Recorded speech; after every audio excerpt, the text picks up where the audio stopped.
Hi friends, Shrimata IAS and KS academy Vijayapura ಹಾಗೂ ಶ್ರೀಮಾತ ಸ್ಪರ್ಧಾ ತರಬೇತಿ ಕೇಂದ್ರ ಸಿಂಧಿ ಎರಡೂ ಸಂಸ್ಥೆಗಳ ಜಂಟಿಯಾಗಿ ಸಾಕಷ್ಟು ಯೂಟ್ಯೂಬ್ ವಿಡಿಯೋಗಳನ್ನು ಮಾಡಿ ಬಿಡಲಾಗಿದೆ. ಅದೇ ರೀತಿ ಇವತ್ತು ಕೂಡ ಒಂದು ವಿಶೇಷವಾದ ಟಾಪಿಕ್ನೊಂದಿಗೆ ಮತ್ತೆ ನಿಮ್ಮ ಮುಂದೆ ಬರ್ತಾ ಇದೆ. ಇವತ್ತು ನೋಡ್ಲಕ್ಕಂತ ಟಾಪಿಕ್ ಯಾವುದು ಅಂತ ಕೇಳಿದ್ರೆ ಫಿಸಿಕ್ಸ್ಗೆ ಸಂಬಂಧಿಸಿದ ಟಾಪಿಕ್, ಅದುವೇ ಬೆಳಕು ಅಂತ. ಯಾವ್ದ್ರಿ? ಬೆಳಕು. ಬೆಳಕು ಅಂದ್ರೆ ನಮಗೆ ನೋಡಲು ಸಹಾಯಕವಾದ ಒಂದು ಮಾಧ್ಯಮ ಅಂತ ಕರೀತೀವಿ ಸರ್. ಬೆಳಕು ಅಂದ್ರೆ ನಮಗೆ ನೋಡಲು ಸಹಾಯಕವಾದ ಒಂದು ಮಾಧ್ಯಮ.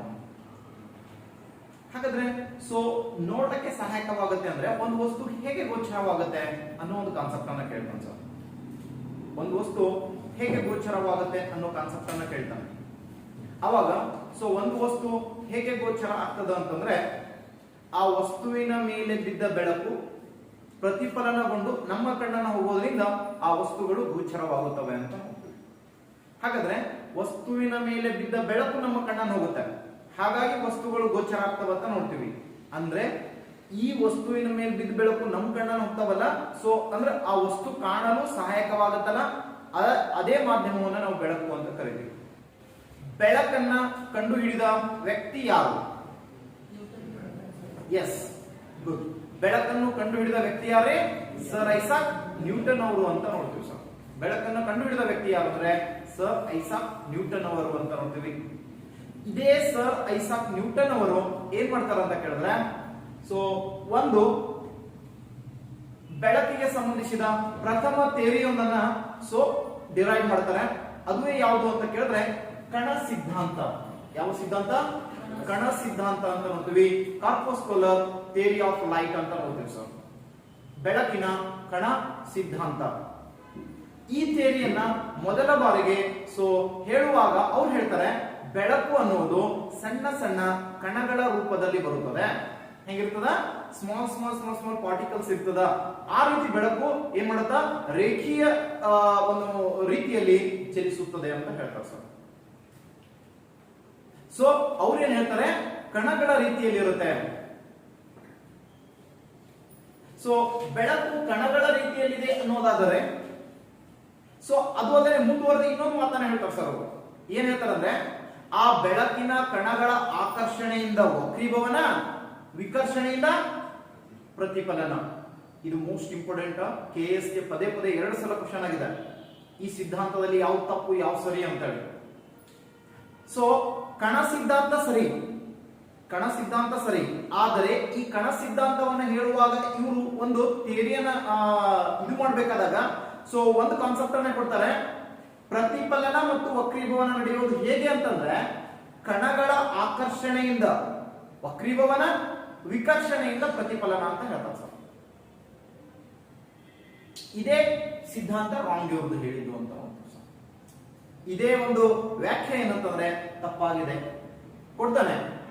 ಬೆಳಕಿನ ಕಣ ಸಿದ್ಧಾಂತಕ್ಕೆ ಸಂಬಂಧಿಸಿದಂತೆ ನ್ಯೂಟನ್ನ ಕೆಳಗಿನ ಯಾವ ಹೇಳಿಕೆ ತಪ್ಪಾಗಿತ್ತು, ಆ ಸಿದ್ಧಾಂತಕ್ಕೆ ಸರಿ ಎಲ್ಲ ಕೊಡ್ತಾನೆ. ಒಂದ್ ಮಾತ್ರ ರಾಂಗ್ ಇರ್ತದ. ಯಾವ್ದು ರಾಂಗ್ ಇರ್ತದ?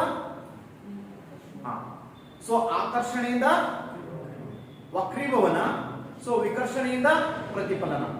ಹಿಂಗೇನಾರ ನಡಿಬಹುದಾಗಿತ್ತು ಅಂತಂದ್ರೆ ಬೆಳಕು ಸಾಂದ್ರ ಮಾಧ್ಯಮದಲ್ಲಿ ವೇಗವಾಗಿಯೂ ವಿರಳ ಮಾಧ್ಯಮದಲ್ಲಿಯೂ ನಿಧಾನವಾಗಿಯೂ ಚಲಿಸಬೇಕಿತ್ತು ಸರ್. ಹಿಂಗ್ ಚಲಿಸ್ತಂದ್ರೆ ಬೆಳಕು ಇಲ್ಲ. ಈಗ ಹೇಳ್ತೀನಿ ಬೆಳಕು ಹೆಂಗ್ ಟ್ರಾವೆಲ್ ಮಾಡುತ್ತೆ, ಏನು ಎಂತು ಅಂತ. ಮೊದಲು ಸಿದ್ಧಾಂತಗಳನ್ನ ನೋಡ್ಕೊಳ್ಳೋಣ, ಒಂದ್ 3. ಇದನ್ನೇ ಏನಂತಂದ್ರೆ ರಾಂಗ್ ಆಗಿ ಇವರು ಇನ್ಫಾರ್ಮೇಶನ್ ಕೊಡ್ತಾರ ಅಂತ ನೋಡ್ತೀವಿ ಸರ್. ಇನ್ನೊಬ್ಬ ವ್ಯಕ್ತಿ ಬರ್ತಾನೆ. ನಿಮ್ಗೆ ಮೊನ್ನೆ ಗೆಲಿಲಿಯೋನ ಕಾನ್ಸೆಪ್ಟ್ ಅನ್ನ ಹೇಳುವಾಗ ಗೆಲಿಲಿಯೋನ 3 ಚಲನ ಲೋಲಕ ನಿಯಮಗಳನ್ನ ಪತ್ತೆ ಹಚ್ಚಿ ಏನ್ ಕಂಡು ಹಿಡಿದ ಅಂತ ಹೇಳಿದ್ರೆ ಲೋಲಕ ಗಡಿಯಾರವನ್ನ ಕಂಡು ಹಿಡಿದ ವ್ಯಕ್ತಿ ಅಂತ ಹೇಳಿದ್ದೆ ಸರ್. ಯಾರು? Very good, Christian Huygens. ಆ ಕ್ರಿಶ್ಚಿಯನ್ ಹೈಗನ್ಸ್ ಅಂತಕ್ಕಂಥ ವ್ಯಕ್ತಿ ಏನ್ ಮಾಡ್ತಾನಂತಂದ್ರೆ ಲೋಲಕ ಗಡಿಯಾರವನ್ನು ಏನ್ ನಿಯಮ ಕಂಡು ಹಿಡಿದು ಏನು ಆ ಲೋಲಕ ಗಡಿಯಾರ ಕಂಡು ಹಿಡಿದಿರ್ತಲ್ಲ, ಅದೇ ವ್ಯಕ್ತಿ ಸೊ ಇಲ್ಲೊಂದು ತರಂಗ ಸಿದ್ಧಾಂತವನ್ನ ಡಿರೈವ್ ಮಾಡ್ತಾನೆ, ಬೆಳಕಿನ ತರಂಗ ಸಿದ್ಧಾಂತ. ಸೊ ಬೆಳಕಿನ ತರಂಗ ಸಿದ್ಧಾಂತ ಏನ್ ಹೇಳ್ತದ? ಬೆಳಕಿನ ತರಂಗ ಸಿದ್ಧಾಂತ ಏನು ಹೇಳುತ್ತದೆ ಅಂತ ಕೇಳಿದ್ರೆ, so wave theory of light ಅಂತ ನೋಡ್ತೀವಿ ಸರ್. ತರಂಗ ಸಿದ್ಧಾಂತ ಏನ್ ಹೇಳ್ತಂತಂದ್ರೆ, ಸೊ ಇವನು ಕಣಗಳ ರೀತಿಯಲ್ಲಿ ಚಲಿಸುತ್ತದೆ ಅಂತ ಹೇಳಿದ, ಕೇವಲ ವಕ್ರೀಭವನ ಪ್ರತಿಫಲನ ಎರಡೇ ಹೇಳಿದ. ಯಾರೋ ನ್ಯೂಟನ್. ವ್ಯತಿಕರಣ, ವಿವರ್ತನೆ, ಸೊ ಧ್ರುವೀಕರಣ, ಈ ಕಾನ್ಸೆಪ್ಟ್ ಗಳ ಬಗ್ಗೆದಾಗ ಅವ ಹೇಳೇ ಇಲ್ಲ ಹೊಟ್ಟೆ. ಬಟ್ ಸೊ ಇವ ಏನ್ ಹೇಳ್ತಾನಲ್ಲ, ಯಾರೋ ಸೊ ಕ್ರಿಶ್ಚಿಯನ್ ಹೈಗನ್ಸ್ ಏನ್ ಹೇಳ್ತಾನಲ್ಲ ತರಂಗ ಸಿದ್ಧಾಂತ, ಈ ತರಂಗ ಸಿದ್ಧಾಂತದ ಮೂಲಕ ಸೊ ಇವನು ಏನ್ ಮಾಡ್ತಾನೆ, ಎಕ್ಸೆಪ್ಟ್ ಯಾವುದಂದ್ರೆ ವ್ಯತಿಕರಣ ಮತ್ತೊಂದು ಧ್ರುವೀಕರಣ ಎರಡನ್ನ ಬಿಟ್ಟು ಎಲ್ಲವೂ ಡಿರೈವ್ ಮಾಡ್ಲಕ್ಕ, ಸೊ ಎಲ್ಲವೂ ಏನ್ ಮಾಡ್ತಾನ, ನಿದರ್ಶನಗಳನ್ನ ತಿಳಿಸ್ಕೊಡ್ತಾನ, ಹೆಂಗ್ ನಡೀತದೆ ಹೆಂಗಿಲ್ಲ ಏನು ಎಂತು ಅಂತ ಹೇಳಿ. ಆದ್ರೆ ಈ ವ್ಯಕ್ತಿನೂ ಕೂಡ ಸೊ ಏನ್ ಹೇಳ್ತಾನ, ತರಂಗ ರೀತಿಯಲ್ಲಿ ಚಲಿಸುತ್ತದೆ ಅಂತ ಹೇಳ್ತಾನ. ದಟ್ಸ್ ರೈಟ್, ಅದು ಸರಿ ಇದೆ, ತರಂಗದ ರೂಪದಲ್ಲಿ ಚಲಿಸುತ್ತೆ ಅಂತ.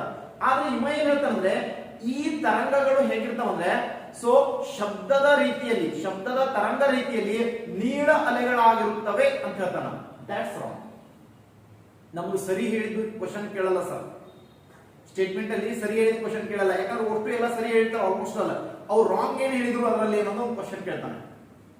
ಕಣ ಸಿದ್ಧಾಂತದಲ್ಲಿ ಆಕರ್ಷಣೆ ವಿಕರ್ಷಣೆ ಅನ್ನೋದು ತಪ್ಪು ಹೇಳ್ದ. ಸೊ ತರಂಗ ಸಿದ್ಧಾಂತ, ತರಂಗ ಸರಿ ಇದೆ, ಆ ತರಂಗ ಸಿದ್ಧಾಂತದಲ್ಲಿ ಯಾವ್ದು ರಾಂಗ್ ಇತ್ತು ಅಂತ ಕೇಳಿದ್ರೆ, ಸೊ ಆ ಶಬ್ದದ ಅಲೆಗಳ ರೀತಿಯಲ್ಲಿ ನೀಳ ರೂಪದಲ್ಲಿ ಇರುತ್ತವೆ ಅಂತ ಹೇಳ್ತಾ ನೋಡ್ರಿ, ಇದು ರಾಂಗ್ ಇತ್ತು.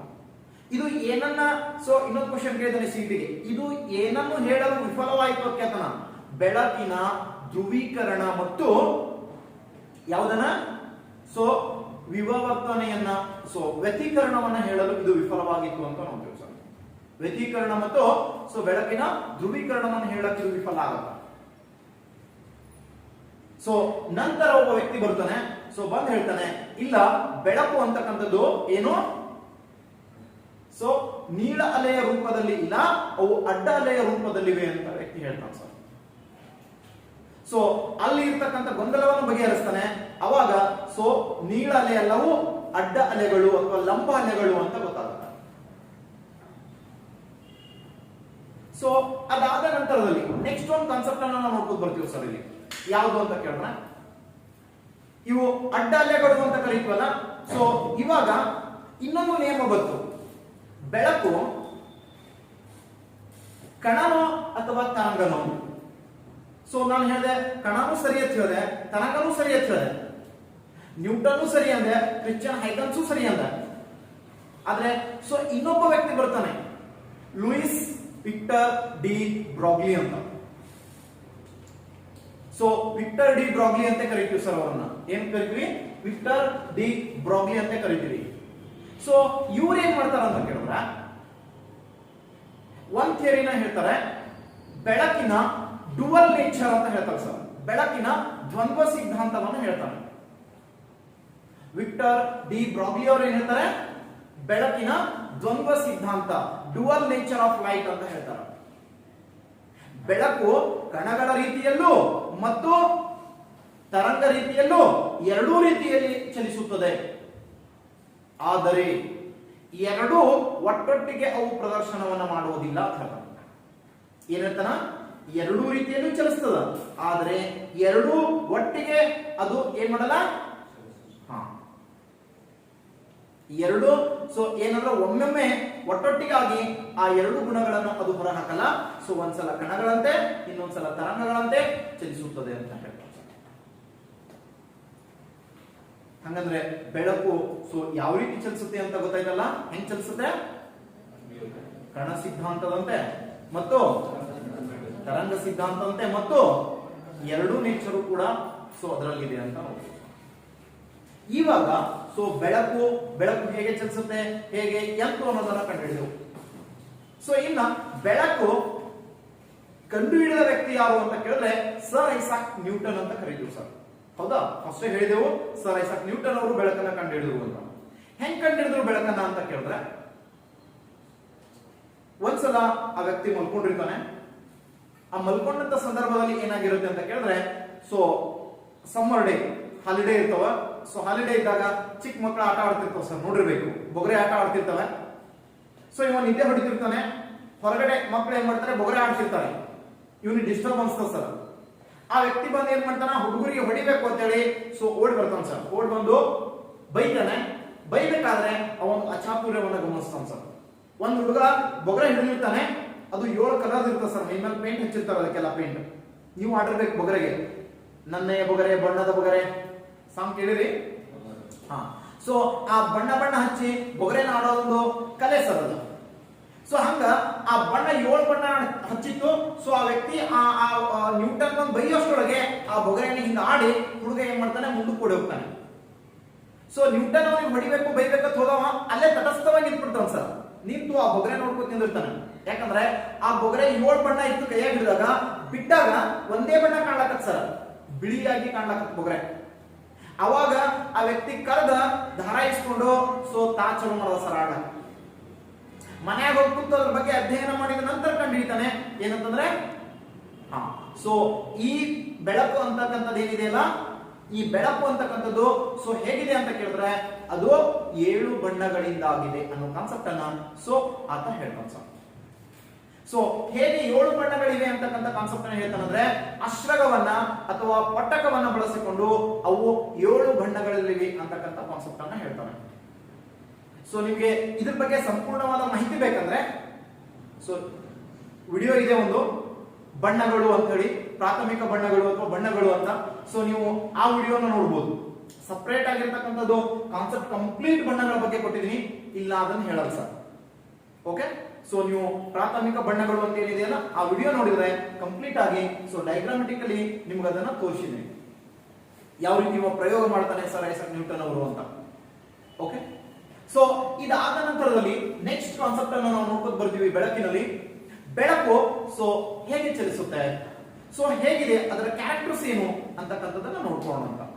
ಸೊ ಒಂದೇ ಕ್ಯಾರೆಕ್ಟರ್ ನಾವು ಬೆಳಕಿನ ಬಗ್ಗೆ ನೋಡ್ಕೊತ ಬಂದೆವು ಅಂತಂದ್ರೆ, ಸೊ ಒಂದನೇದಾಗಿ ಬೆಳಕು ವಿದ್ಯುತ್ ಕಾಂತೀಯ ತರಂಗವಾಗಿದೆ. ಸೊ ಬೆಳಕು ಅಂತಕ್ಕಂಥದ್ದು ಏನಾಗಿದೆ, ವಿದ್ಯುತ್ ಮತ್ತು ಕಾಂತೀಯ ತರಂಗವಾಗಿದೆ. ಸೊ ವಿದ್ಯುತ್ ಪ್ಲಸ್ ಕಾಂತ ಎರಡೂ ಇವೆ ಅದರಲ್ಲಿ ಅಂತ ನೋಡ್ತೀವಿ ಸರ್. ಸೊ ವಿದ್ಯುತ್ ಬಿಟ್ಟು ಕಾಂತ ಇಲ್ಲ, ಕಾಂತ ಬಿಟ್ಟು ವಿದ್ಯುತ್ ಇಲ್ಲ.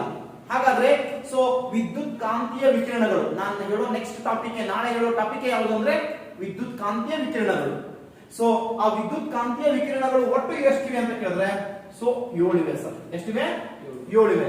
ಸೊ ಅವುಗಳ ತರಂಗ ದೂರಕ್ಕನುಸಾರವಾಗಿ ಡಿಕ್ರೀಸ್ ಆರ್ಡರ್ ಹೇಳ್ರಿ ಅಂತಂದ್ರೆ ರೇಡಿಯೋ ತರಂಗಗಳು, ಸೂಕ್ಷ್ಮ ತರಂಗಗಳು, ಅವಕೆಂಪು ತರಂಗಗಳು, ಬೆಳಕಿನ ತರಂಗಗಳು, ನೆಕ್ಸ್ಟ್ ಬರ್ತಕ್ಕಂಥದ್ದು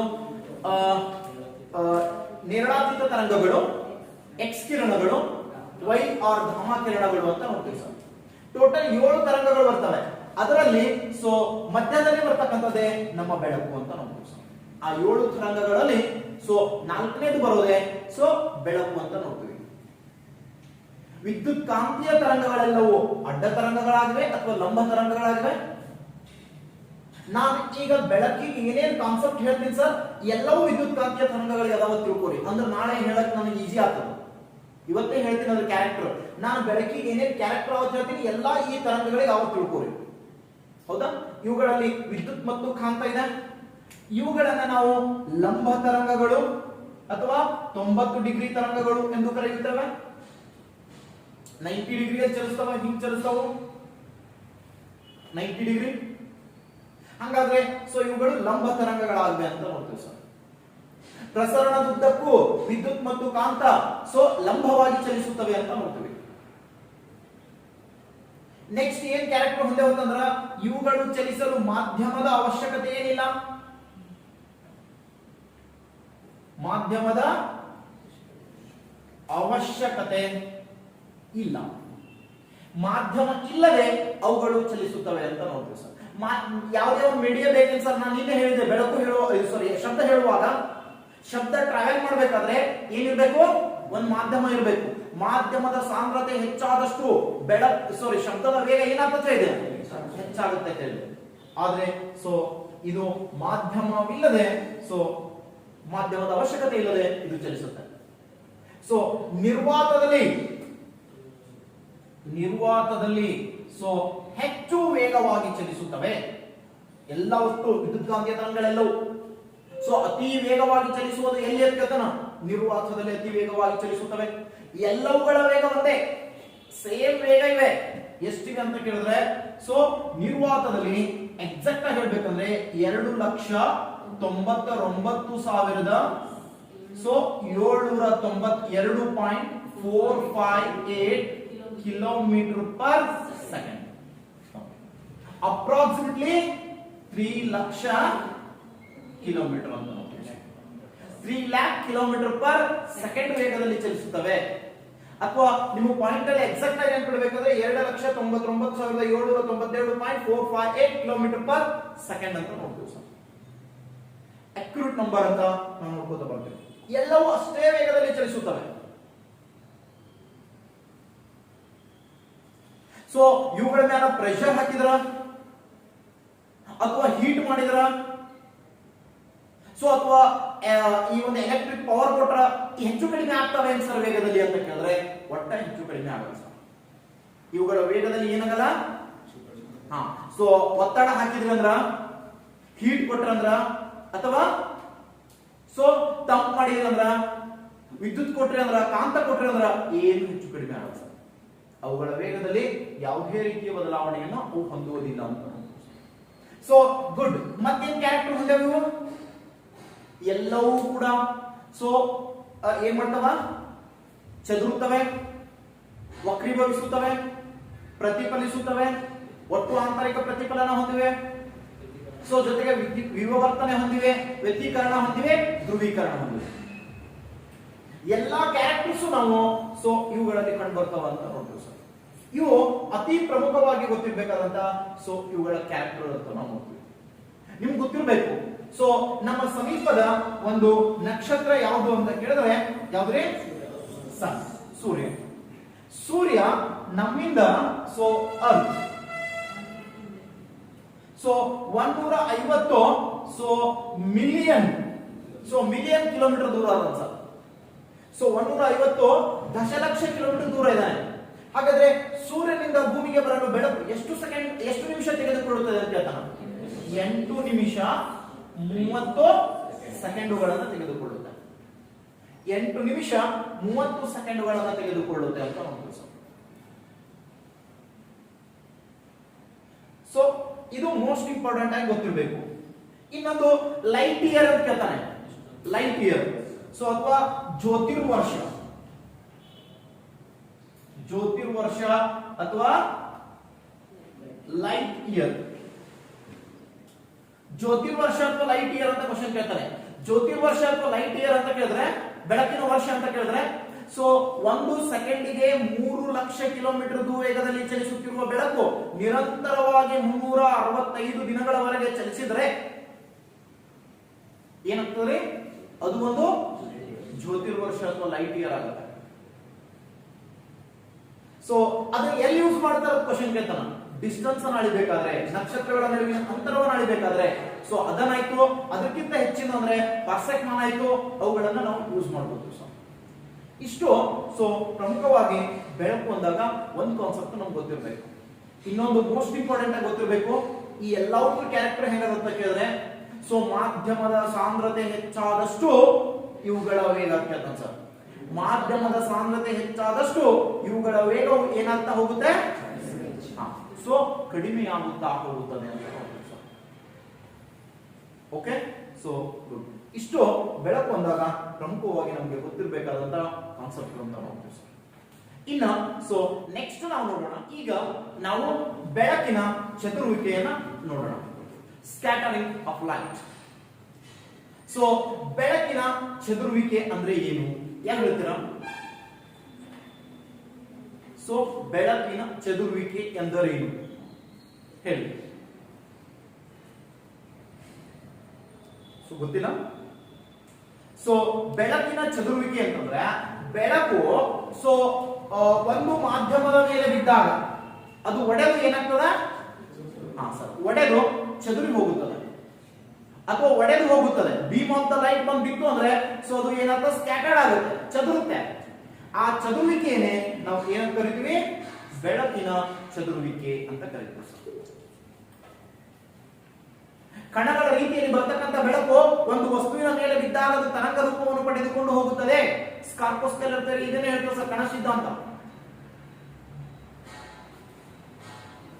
ಸೊ ಹೀಗೆ ಬಂದಿರ್ತಕ್ಕಂಥ ಬೆಳಕು ಏನಿದೆ ಬಿದ್ದು ಎಲ್ಲಾ ದಿಕ್ಕುಗಳಲ್ಲಿ ಅದು ಪ್ರಸರಣಗೊಂಡು ಹೋಗ್ತದಲ್ಲ, ಹರಡಿಕೊಂಡು ಹೋಗುತ್ತಲ್ಲ, ಅದನ್ನೇ ನಾವು ಬೆಳಕಿನ ಚದುರುವಿಕೆ ಎಂದು ಕರೆಯುತ್ತೇವೆ. ಸೊ ಆ ಬೆಳಕಿನ ಚದುರುವಿಕೆಯಲ್ಲಿ ಸೊ ಎರಡು ಪ್ರಕಾರಗಳು ಅಂತ ನಾವು ನೋಡ್ತೀವಿ. ಸೊ ಒಂದನೇದಾಗಿ ಯಾವುದು ಅಂತ ಕೇಳಿದ್ರೆ ಸಂಸಕ್ತ ಚದುರುವಿಕೆ.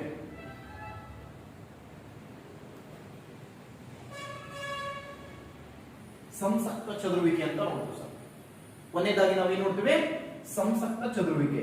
ಇದರ ಎರಡು ಪ್ರಕಾರ ಅಂತ ಹೇಳಿದ್ರೆ ಒಂದೇದೇ ಸಂಸಕ್ತ ಚದುರುವಿಕೆ.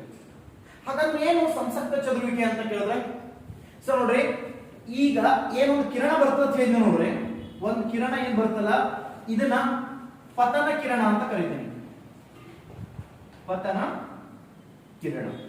ಸೊ ಒಂದು ವಸ್ತುವಿಗೆ ಬಡದು ಪ್ರತಿಫಲಿಸಿ ಹೋಗ್ತಾವ ಅಂತ ಹೇಳಿದೆ, ಚದುರಿ ಹೋಗ್ತಾವ ಅಂತ ಹೇಳಿದೆ. ಸೊ ಒಂದು ವಸ್ತುವಿಗೆ ಬಡದು ಚದುರಿ ಹೋಗ್ತಲ್ಲ, ಇದನ್ನ ಪ್ರತಿಫಲನ ಕಿರಣ.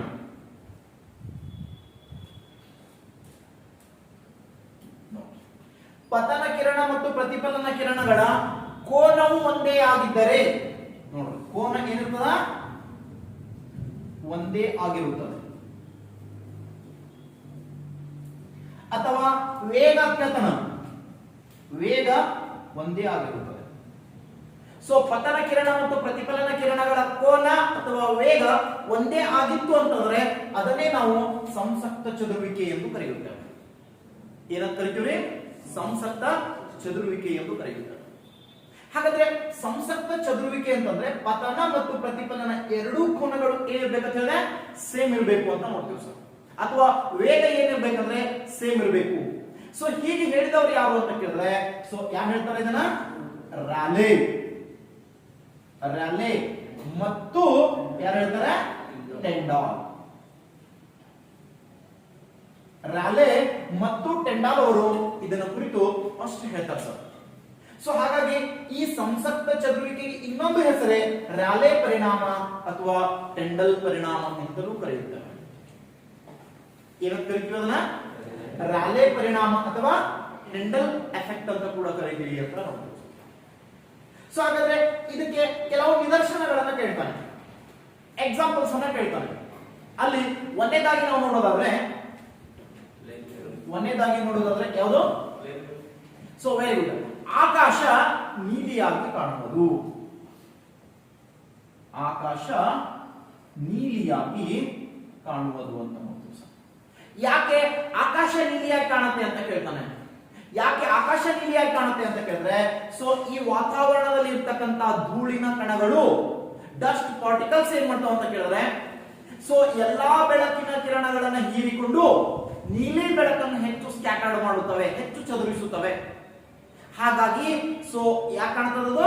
ನೀಲಿಯಾಗಿ ಕಾಣುತ್ತೆ. ಆಕಾಶ ಅನ್ನೋದು ಇದೇನಾ ಅಂತ ಕೇಳ್ತಾನೆ ಸರ್. ನೀವು ಅಟ್ಮಾಸ್ಫಿಯರ್ ಆಫ್ ದ ಸ್ಪೇಸ್ ಬಿಟ್ಟು ನೀವು ಮ್ಯಾಲ ಹೋರಿ, ಮೀಸೋಸ್ಫಿಯರ್ ದಾಟ್ಕೊಂಡು ನೀವು ಮ್ಯಾಲ ಹೋರಿ, ಅಥವಾ ಎಕ್ಸೋಸ್ಫಿಯರ್ ದಾಟ್ಕೊಂಡು ಮ್ಯಾಲ ಹೋರಿ, ಹೋಗಿ ಆಕಾಶ ನೋಡಿದ್ರೆ ಕಪ್ಪು ಕಾಣ್ತದೆ ಸರ್. ಆದ್ರೆ ಭೂಮಿ ಮೇಲೆ ನಾವು ನೋಡಿದ್ರೆ ನೀಲಿ ಕಾಣ್ತದೆ. ಯಾಕಂತ ಕೇಳಿದ್ರೆ ಸ್ಕ್ಯಾಟರಿಂಗ್ ಆಫ್ ದ ಲೈಟ್ ಅಥವಾ ಸೊ ಸಂಸಕ್ತ ಚದುರುವಿಕೆ ಅಥವಾ ಟೆಂಡಲ್ ಪರಿಣಾಮ ಅಥವಾ ರ್ಯಾಲೆ ಪರಿಣಾಮ. ಯಾವ್ದು ಆಪ್ಷನ್ ಕೊಟ್ಟಿರ್ತಾನ ನೋಡಿ ಹುಡುಕಿ ಹಾಕ್ಬೇಕು ಸರ್. ಟೆಂಡಲ್ ಎಫೆಕ್ಟ್ ಅಂತ ಕೊಡ್ಬೋದು, ರ್ಯಾಲೆ ಎಫೆಕ್ಟ್ ಅಂತ ಕೊಡ್ಬೋದು, ಸಂಸಕ್ತ ಚದುರುವಿಕೆ ಅನ್ಬೋದು. ಏನ್ ಕೊಟ್ರು ಸೊ ನೀವು ಹಾಕ್ಬೇಕು. ಅಥವಾ ಬರೇ ಬೆಳಕಿನ ಚದುರುವಿಕೆ ಅಂತ ಕೊಟ್ಟಿರ್ತಾನೆ, ಅದನ್ನು ಕೂಡ ಸರಿ. ಆಕಾಶ ನೀಲಿಯಾಗಿ ಕಾಣುತ್ತೆ. ಕಾರಣ ಅಂತ ಕೇಳಿದ್ರೆ ಧೂಳಿನ ಕಣಗಳು ಎಲ್ಲಾ ಬಣ್ಣವನ್ನು ಹೀರಿಕೊಂಡು ನೀಲಿ ಬಣ್ಣವನ್ನು ಹೆಚ್ಚಾಗಿ ಚದುರಿಸುತ್ತವೆ. ಎಸ್, ನೆಕ್ಸ್ಟ್ ಕೇಳ್ತಾನೆ ಕಡಲ ಅಥವಾ ಸಮುದ್ರ ನೀರು. ಯಾರು ಸಮುದ್ರ ನೋಡ್ರಿ, ಸಮುದ್ರದ ನೀರು ನೀಲಿಯಾಗಿ ಕಾಣುತ್ತದೆ. ಸಮುದ್ರದ ನೀರು ಕೂಡ ನೀಲಿಯಾಗಿ ಕಾಣುತ್ತೆ. ಕಾರಣ ಅಂತ ಕೇಳ್ತಾರೆ, ಕಡಲ ಅಥವಾ ಸಮುದ್ರದ ನೀರು ನೀಲಿಯಾಗಿ ಕಾಣಲು ಕಾರಣ ಅಂತ ಕೇಳಿದ್ರೆ that's also same. ಸೊ ಏನ್ ಮಾಡ್ತದೆ ಅಂತ ಕೇಳಿದ್ರೆ ಸೊ ಎಲ್ಲಾ ಬೆಳಕಿನ ಕಿರಣಗಳನ್ನ ಬಿಳಿಯದಾದ ಬೆಳಕು ಸೊ 7 ಬಣ್ಣಗಳಿಂದ ನಾವು ಕೂಡಿ ಅಂತ ನಾವು ನೋಡಿದೆವು ಸರ್. ವೀಪ್ ಗಯಾರ್ ಅನ್ನ ನೋಡುವಾಗ ಸೊ ವೀಪ್ ಗಯಾರ್ ನೋಡಿದೆವು, ಅದರಲ್ಲಿ 7 ಬಣ್ಣಗಳಿಂದ ಕೂಡಿದೆ ಅಂತ ನೋಡಿದೆವು. ಸೊ ಹಾಗಾದ್ರೆ ಆ 7 ಬಣ್ಣಗಳಿಂದ ಏನ್ ಕೂಡ್ಯದಂತ ನಾವು ನೋಡಿದವಲ್ಲ, ಆ 7 ಬಣ್ಣಗಳಲ್ಲೇ ಎಲ್ಲಾ ಬಣ್ಣವನ್ನು ಹೀರ್ಕೊಂಡು ಕೇವಲ ನೀಲಿ ಬಣ್ಣವನ್ನ ಮಾತ್ರ ಚದುರಿಸಿತು ಅಂದ್ರೆ, ಸೊ ಹಾಗಾಗಿ ಅದು ನೀಲಿ ಕಾಣುತ್ತೆ. ಸೊ ನೀರು ಕೂಡ ಹಾಗೆ, ನೀರಿನ ಕಣಗಳು ಕೂಡ ಹಾಗೆ ಎಲ್ಲಾ ಬೆಳಕಿನ ಕಿರಣಗಳನ್ನು ಹೀರಿಕೊಂಡು ಅವು ಏನ್ ಮಾಡ್ತವ, ನೀಲಿ ಬೆಳಕನ್ನು ಹೆಚ್ಚಾಗಿ ಚದುರಿಸುತ್ತವೆ. ಹಾಗಾಗಿ ಸೊ ಅವು ನೀಲಿಯಾಗಿ ಕಾಣುತ್ತವೆ. ಕಾರಣ ಅಂತ ಕೇಳಿದ್ರೆ ಸಂಸಕ್ತ ಚದುರುವಿಕೆ, ಬೆಳಕಿನ ಚದುರುವಿಕೆ ಅಥವಾ ರ್ಯಾಲೆ ಪರಿಣಾಮ, ಟೆಂಡಲ್ ಪರಿಣಾಮ. ದೆನ್ ಇನ್ನೊಂದು ಕೇಳ್ತಾನೆ ಸರ್ ಕ್ವಶನ್, ಇಲ್ಲಿ ಅತಿ ಹೆಚ್ಚು ಕ್ವಶನ್ ಆಗಿದ್ದು ಅಂದ್ರೆ ಇದೆ ಸರ್, ಸೂರ್ಯೋದಯ ಸರ್, ಸೂರ್ಯೋದಯ ಮತ್ತು ಸೂರ್ಯಾಸ್ತ ಸಮಯದಲ್ಲಿ ಸೂರ್ಯ ಹೆಂಗ್ ಕಾಣ್ತಾನೆ, ಕೆಂಪಾಗಿ ಕಾಣುತ್ತಾನೆ. ಸೊ ಕಾರಣ ಅಂತ ಕೇಳಿದ್ರೆ ಬೆಳಕಿನ ಚದುರುವಿಕೆ ಅಥವಾ ಸಂಸಕ್ತ ಚದುರುವಿಕೆ ಅಥವಾ ಟೆಂಡಲ್ ಪರಿಣಾಮ ಅಥವಾ ರ್ಯಾಲೆ ಪರಿಣಾಮ ಅಂತ ಹೇಳ್ತಾರೆ ಸರ್.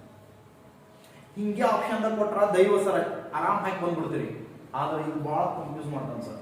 ಇವೆರಡೂ ಹೇಳೋಣ ಹೇಳಿದ್ದೆ, ಎಲ್ಲಾ ಬಣ್ಣ ಹೀರ್ಕೊಂಡು ಆ ಬಣ್ಣವನ್ನು ಹೆಚ್ಚಾಗಿ ಚದುರಿಸಿದ್ರ ಅದು ಹಂಗ ಕಾಣತಾವ ಅಂತ ಹೇಳಿ, ಹೌದಿಲ್ಲ? ಇದೊಂದು ಸ್ವಲ್ಪ ಉಲ್ಟಾ ಹೇಳ್ತೀನಿ.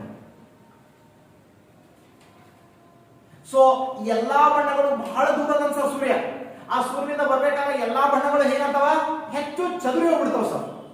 ಹೆಚ್ಚು ಸ್ಕ್ಯಾಟರ್ಡ್ ಆಯ್ತಂದ್ರ ಅವು ಬೆಳಗಾಗ್ಬಿಡ್ತಾವ ಸರ್, ಡಿಸಪಿಯರ್ ಆಗ್ತಾವ, ಕಣ್ಣಿಗೆ ಕಾಣಲ್ಲ. ಆದ್ರೆ ಅತಿ ದೂರಕ್ಕೆ ಚಲಿಸುವ ಕೆಂಪು ಬಣ್ಣ ಮಾತ್ರ ಏನ್ ಮಾಡ್ತದ, ಭೂಮಿ ತನಕ ಬಂದ್ ತಲುಪ್ತದೆ ಸರ್. ಹಾಗಾಗಿ ಅವು ಕೆಂಪಾಗಿ ಕಾಣುತ್ತವೆ ಅಂತ ಹೇಳ್ತೇವೆ ಸರ್. ಅಥವಾ ಮುಂಜಾವಿನಲ್ಲಿ ವಾತಾವರಣದ ಕಣಗಳು ಏನಾಗಿರ್ತವ, ದಪ್ಪಾಗಿರ್ತವ. ಆ ಡಸ್ಟ್ ಪಾರ್ಟಿಕಲ್ಸ್ ಕಣಗಳೇನಿರ್ತಾವ, ಮಾರ್ಚಸ್ ಜಾಸ್ತಿ ಇರ್ತದಲ್ಲ, ಆ ಕಣಗಳಿಗೆ ಏನಿರ್ತಾವ ಅಂತ ಕೇಳಿದ್ರೆ ದಪ್ಪಾಗಿರುವುದರಿಂದ ಕೆಂಪು ಬಣ್ಣವನ್ನ ಮಾತ್ರ ಏನ್ ಮಾಡ್ತಾವು, ಚದುರಿಸುತ್ತವೆ, ಉಳಿದೆಲ್ಲ ಬಣ್ಣವನ್ನು ಹೀರಿಕೊಳ್ಳುತ್ತವೆ.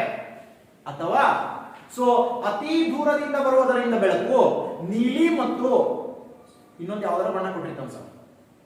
ಸೊ ನೀಲಿ ಮತ್ತು ಇತರೆ ಬಣ್ಣ, ಹಸಿರು ಮತ್ತು ಇತರೆ ಬಣ್ಣ, ಯಾವ್ದಾರ 2 ಬಣ್ಣ ಕೊಟ್ಟಿರ್ತಾನೆ, ಕೊಟ್ಟು ಅವು ಹೆಚ್ಚಾಗಿ ಚದುರಿ ಹೋಗುತ್ತವೆ. ಹಾಗಾಗಿ ಸೊ ಕೆಂಪಾಗಿ ಕಾಣುತ್ತಾನೆ ಅಂತ ಹೇಳ್ತಾನೆ. ಯಾವುದೇ 2 ಬಣ್ಣ ಕೊಟ್ಟು ಅವು ಹೆಚ್ಚಾಗಿ ಚದುರಿರ್ತಾವ ಅಂತ ಹೇಳ್ತಾನ. ದಟ್ಸ್ ರೈಟ್, 100% ರೈಟ್ ಉತ್ತರ ಅದೇ. ಆಪ್ಷನ್ ಗಳನ್ನು ಹುಡುಕ್ರಿ. ಸೊ ಇದೊಂದು ಕ್ವಶನ್ ಮಾತ್ರ ಬಹಳ ಕನ್ಫ್ಯೂಸ್ ಮಾಡ್ತದೆ ನಿಮಗೆ ಬೆಳಕಿನ ಚದುರುವಿಕೆಯಲ್ಲಿ. ಅದು ಸಂಸಕ್ತ ಹೇಳುವಾಗ ಇದೊಂದಿಷ್ಟು ನಿಮಗೆ ತೊಂದರೆ ಮಾಡುತ್ತೆ ಅಂತ ನೋಡ್ತೀವಿ. ಇದು ಬಿಟ್ರೆ ಸುಮ್ಮನೆ ಟೆಂಡಲ್ ಬಗ್ಗೆ ಸ್ವಲ್ಪ ಪರಿಚಯ ಮಾಡ್ಕೊಂಡು ಬರೋಣ ಸರ್. ಯಾವ ಸೊ ಟೆಂಡಲ್ ಅಂದಾಗ ಇಲ್ಲಿ ಅಷ್ಟೇ ಬರಲ್ಲ ಸರ್ ಇವ. ಸೊ ಇನ್ನೊಂದು ಕಾನ್ಸೆಪ್ಟ್ ಅನ್ನು ಕೂಡ ನಾವು ನೋಡ್ತೀವಿ ಟೆಂಡಲ್ ಎಫೆಕ್ಟ್ ಅನ್ನು ನಾವು ನೋಡ್ಬೇಕಾದಾಗ.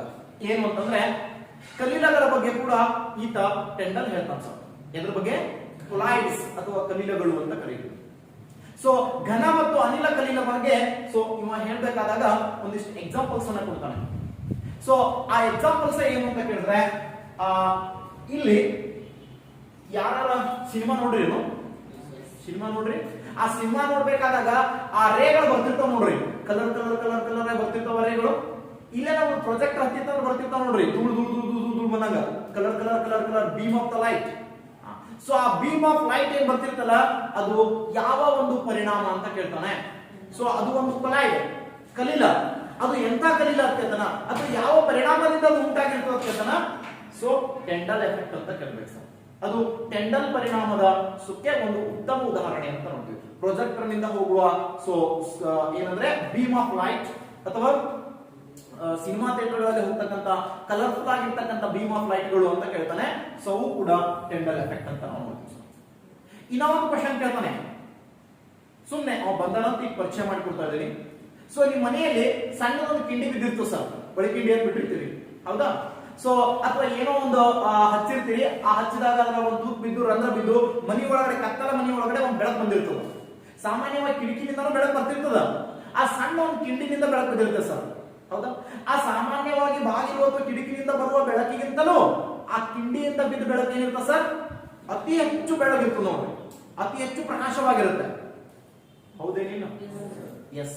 ಯಾಕಂತಂದ್ರೆ ಅದು ನೋಡ್ರಿ ಏನು, ಏಕೆಂದರೆ ಕ್ವಶನ್ ಕೇಳ್ತಾನ, ಏಕೆ ಅದರೊಳಗಡೆ ಧೂಳಿನ ಕಣಗಳ ಸಂಖ್ಯೆ ಹೆಚ್ಚಾಗಿರುತ್ತದೆ. Dust particle, number of the dust particle is so ಏನಿರ್ತಾವ ಮ್ಯಾಕ್ಸಿಮಮ್ ಒಂದು ಇದ್ರಾಗಿರ್ತಾವ ಸರ್, ನಂಬರ್ಸ್ ಅಲ್ಲಿ ಇರ್ತವೆ. ಹಾಗಾಗಿ ನೋಡ್ರಿ ಹಂಗೇನ ಬೀಮ್ ಆಫ್ ಲೈಟ್ ಇದ್ದಿದ್ದು ಅಷ್ಟೆಲ್ಲ ಹೊಲಸು ಬಿದ್ದಿರ್ತವೆ ಸರ್, ಪೂರ್ತಿ ಡಸ್ಟ್ ಆಗಿರ್ತದೆ. ಅಲ್ಲಿ ನೋಡ್ರಿ ಕಣ ಕಣ ಕಣ ಕಣ ಕಣ ಕಣ ಕಾಣ್ತಿರ್ತಾವ ಸರ್. ಸೊ ಅದು ನಾವೇನ್ ಕರಿತೀವಿ ಟೆಂಡಲ್ ಎಫೆಕ್ಟ್ ಅಂತ ಕೂಡ ಕರಿತೀವಿ ಸರ್. ಅದನ್ನು ಕೂಡ ಸೊ ಟೆಂಡಲ್ ಪರಿಣಾಮ ಅಂತ ಕೊಟ್ಟಿರ್ತಾನೆ ಆಪ್ಷನ್ ಅಲ್ಲಿ. ಸೊ ಅವಾಗ ಸರ್ ಇದನ್ನ ಹೇಳಿಲ್ಲ ಅಂತ ಬಿಟ್ಟು ಬರ್ಬೇಡ್ರಿ, ಅದು ಕಲೀಲ ಬಂದಾಗ ಆ ಕಾನ್ಸೆಪ್ಟ್ ಅನ್ನು ಹೇಳ್ತೀವಿ ಕೆಮಿಸ್ಟ್ರಿಯಲ್ಲಿ. ಸೊ ಅವಾಗ ಹೇಳ್ಬೇಕಾಗಿದ್ದು ಇಲ್ಲಿ ಟೆಂಡಲ್ ಬಂದಾರಂತ ಸುಮ್ಮನೆ ಆ ಒಂದೆರಡು ಕಾನ್ಸೆಪ್ಟ್ ಅನ್ನ ಇಲ್ಲಿ ನೋಡ್ಕೊಂಡೆವು. ಅಂದ್ರೆ ಇವ್ರ ಪ್ರಕಾರ ಏನಂತಂದ್ರೆ ಬೆಳಕಿನ ವೇಗದಲ್ಲಿ ಯಾವತ್ತೂ ಹೆಚ್ಚು ಕಡಿಮೆ ಆಗಲ್ಲ, ಸೊ ಬೆಳಕಿನ ಕೋನದಲ್ಲಿ ಯಾವತ್ತೂ ಹೆಚ್ಚು ಕಡಿಮೆ ಆಗಲ್ಲ ಅಂತ ಯಾರು ಹೇಳ್ತಾರ? ಟೆಂಡಲ್ ಮತ್ತು ರ್ಯಾಲೆ ಹೇಳ್ತಾರೆ. ಅದು ಸಂಸಕ್ತ ರೀತಿಯಲ್ಲೇ ವರ್ತನೆ ಮಾಡುತ್ತೆ ಅಂತ. ಕೇವಲ ಸಂಸಕ್ತ ರೀತಿಯಲ್ಲಿ ವರ್ತನೆ ಮಾಡ್ತಕ್ಕಂಥದ್ದು ಯಾವುದಂದ್ರ ಲೇಸರ್ ಲೈಟ್ ಒಂದು. ಯಾವ್ದೇ? ಸೊ ಎಲ್ಲಾ ಲೈಟ್ಗಳು ಇಲ್ಲ ಅಂತಲ್ಲ, ಲೇಸರ್ ಏನದಲ್ಲ ಸರ್, ಲೇಸರ್ ಎನ್ನುವುದು ಅಂತ ಕೇಳ್ತೀವಿ. ಸೊ ಈ ಲೇಸರ್ ಅಂತಕ್ಕಂಥದ್ದು ಒಂದು ಸಂಸಕ್ತ ಬೆಳಕಾಗಿದೆ ಅಂತ ನೋಡ್ತೀವಿ. ಲೇಸರ್ ನಾವು ಏನ್ ಮಾಡಕ್ಕಾಗಲ್ಲ, ಕೋನ ಪಥಗಳಲ್ಲಿ ಹೆಚ್ಚು ಕಡಿಮೆ ಮಾಡಕ್ಕಾಗಲ್ಲ. ಲೇಸರ್ ಲೈಟ್ ಏನಿದೆಯಲ್ಲ ಅದು ಸಂಸಕ್ತವಾಗಿರುತ್ತದೆ. ಆದ್ರೆ ನೀವು ಏನ್ ನೋಡ್ತೀರಿ, ಈ ಲೈಟು ಅಥವಾ ಈ 7 ವಿದ್ಯುತ್ ಕಾಂತೀಯ ತರಂಗಗಳು ಅಂತ ನೋಡ್ತೀವಲ್ಲ, ಸೊ ಅವುಗಳು ಏನಾಗಿರ್ತಾವ? ಏನಿರ್ತಾವ ಸರ್? ಸೊ ಅವುಗಳು ಏನಾಗಿರ್ತಾವ ಅಂತಂದ್ರೆ ಅಸಂಸಕ್ತದಂತೆ ಕೂಡ. ಸೊ ಎಸ್, ಇವಾಗ ನಾವು ನೋಡೋಣ ಯಾವುದು? ಬೆಳಕಿನ ಅಸಂಸಕ್ತ ಚದುರುವಿಕೆ ಅಂತ ನೋಡ್ತೀವಿ ಸರ್. ಅಸಂಸಕ್ತ ಚದುರುವಿಕೆ ಅಂತ ನೋಡ್ತೀವಿ. ಸೊ ಹಾಗಾದ್ರೆ ಬೆಳಕು, ನಾನು ಅವಾಗ ಟೆಂಡಲ್ ರ್ಯಾಲಿ ಹೇಳ್ತಾ ಹೇಳಿದೆ, ಬೆಳಕು ಒಟ್ಟೆ ಸೊ ಅಸಂಸಕ್ತದಂತೆ ವರ್ತಿಸಲ್ಲ, ಸಂಸಕ್ತದಂತೆ ವರ್ತಿಸ್ತದೆ ಅಂತ ಹೇಳ್ತಾರ ಅಂತಂದ್ರೆ. ಆದ್ರೆ ಸೊ ಬೆಳಕು ಕೂಡ ಅಸಂಸಕ್ತದಂತೆ ವರ್ತಿಸುತ್ತದೆ ಎನ್ನುವ ಕಲ್ಪನೆಯನ್ನ, ಹಾ ಸರ್, ಎನ್ನುವ ಕಲ್ಪನೆಯನ್ನು ಸೊ 1923ರಲ್ಲಿ ರಷ್ಯಾ ದೇಶದ ಸ್ಮೆಕಲ್, ಯಾರೇ? ರಷ್ಯಾ ದೇಶದ ಸ್ಮೆಕಲ್ ಅಂತಕ್ಕಂಥವನು ಏನ್ ಮಾಡ್ತಾನ, ಒಂದು ಆರ್ಟಿಕಲ್ ಅನ್ನು ಬರೀತಾನ ಸರ್. ಬೆಳಕು ಕೇವಲ ಏನ್ ಮಾಡಲ್ಲ, ಸಂಸಕ್ತದಂತೆ ವರ್ತನೆ ಮಾಡಲ್ಲ, ಅದು ಅಸಂಸಕ್ತದಂತೆ ಕೂಡ ವರ್ತನೆ ಮಾಡುತ್ತದೆ ಅಂತೇಳಿ ಒಂದು ಆರ್ಟಿಕಲ್ ನ ಬರೀತಾನೆ ಸರ್. ಆ ಆರ್ಟಿಕಲ್ ಅನ್ನ ಯಾರು ಓದ್ತಾರೆ ಅಂತ ಕೇಳಿದ್ರೆ ಸರ್ CV ರಾಮನ್ ಅವರು ಇಲ್ಲೇ ಸೊ ನಮ್ಮ ಬೆಂಗಳೂರಿನ ಒಂದು ವಿಜ್ಞಾನ ಸಂಶೋಧನಾಲಯದಲ್ಲಿ ಕುಂತು ಓದ್ತಾರೆ ಸರ್. ಓದಿ ಸೊ ಅದು ಅವ್ರೇನು ಆ ಒಂದು ಥಿಯರಿಯನ್ನ ಹೇಳುವಾಗ ಅವರೊಂದು ಕೆಲವೊಂದು ಸಲಹೆಗಳನ್ನ ಕೊಟ್ಟಿರ್ತಾರಲ್ಲ, ಅವುಗಳನ್ನ ತಗೊಂಡು ಏನ್ ಮಾಡ್ತಾನೆ ಅಂತ ಕೇಳಿದ್ರೆ ಇವನು ಸೊ 1928 ಫೆಬ್ರವರಿ 28ರಂದು ನೋಡು, 1928 ಫೆಬ್ರವರಿ 28ರಂದು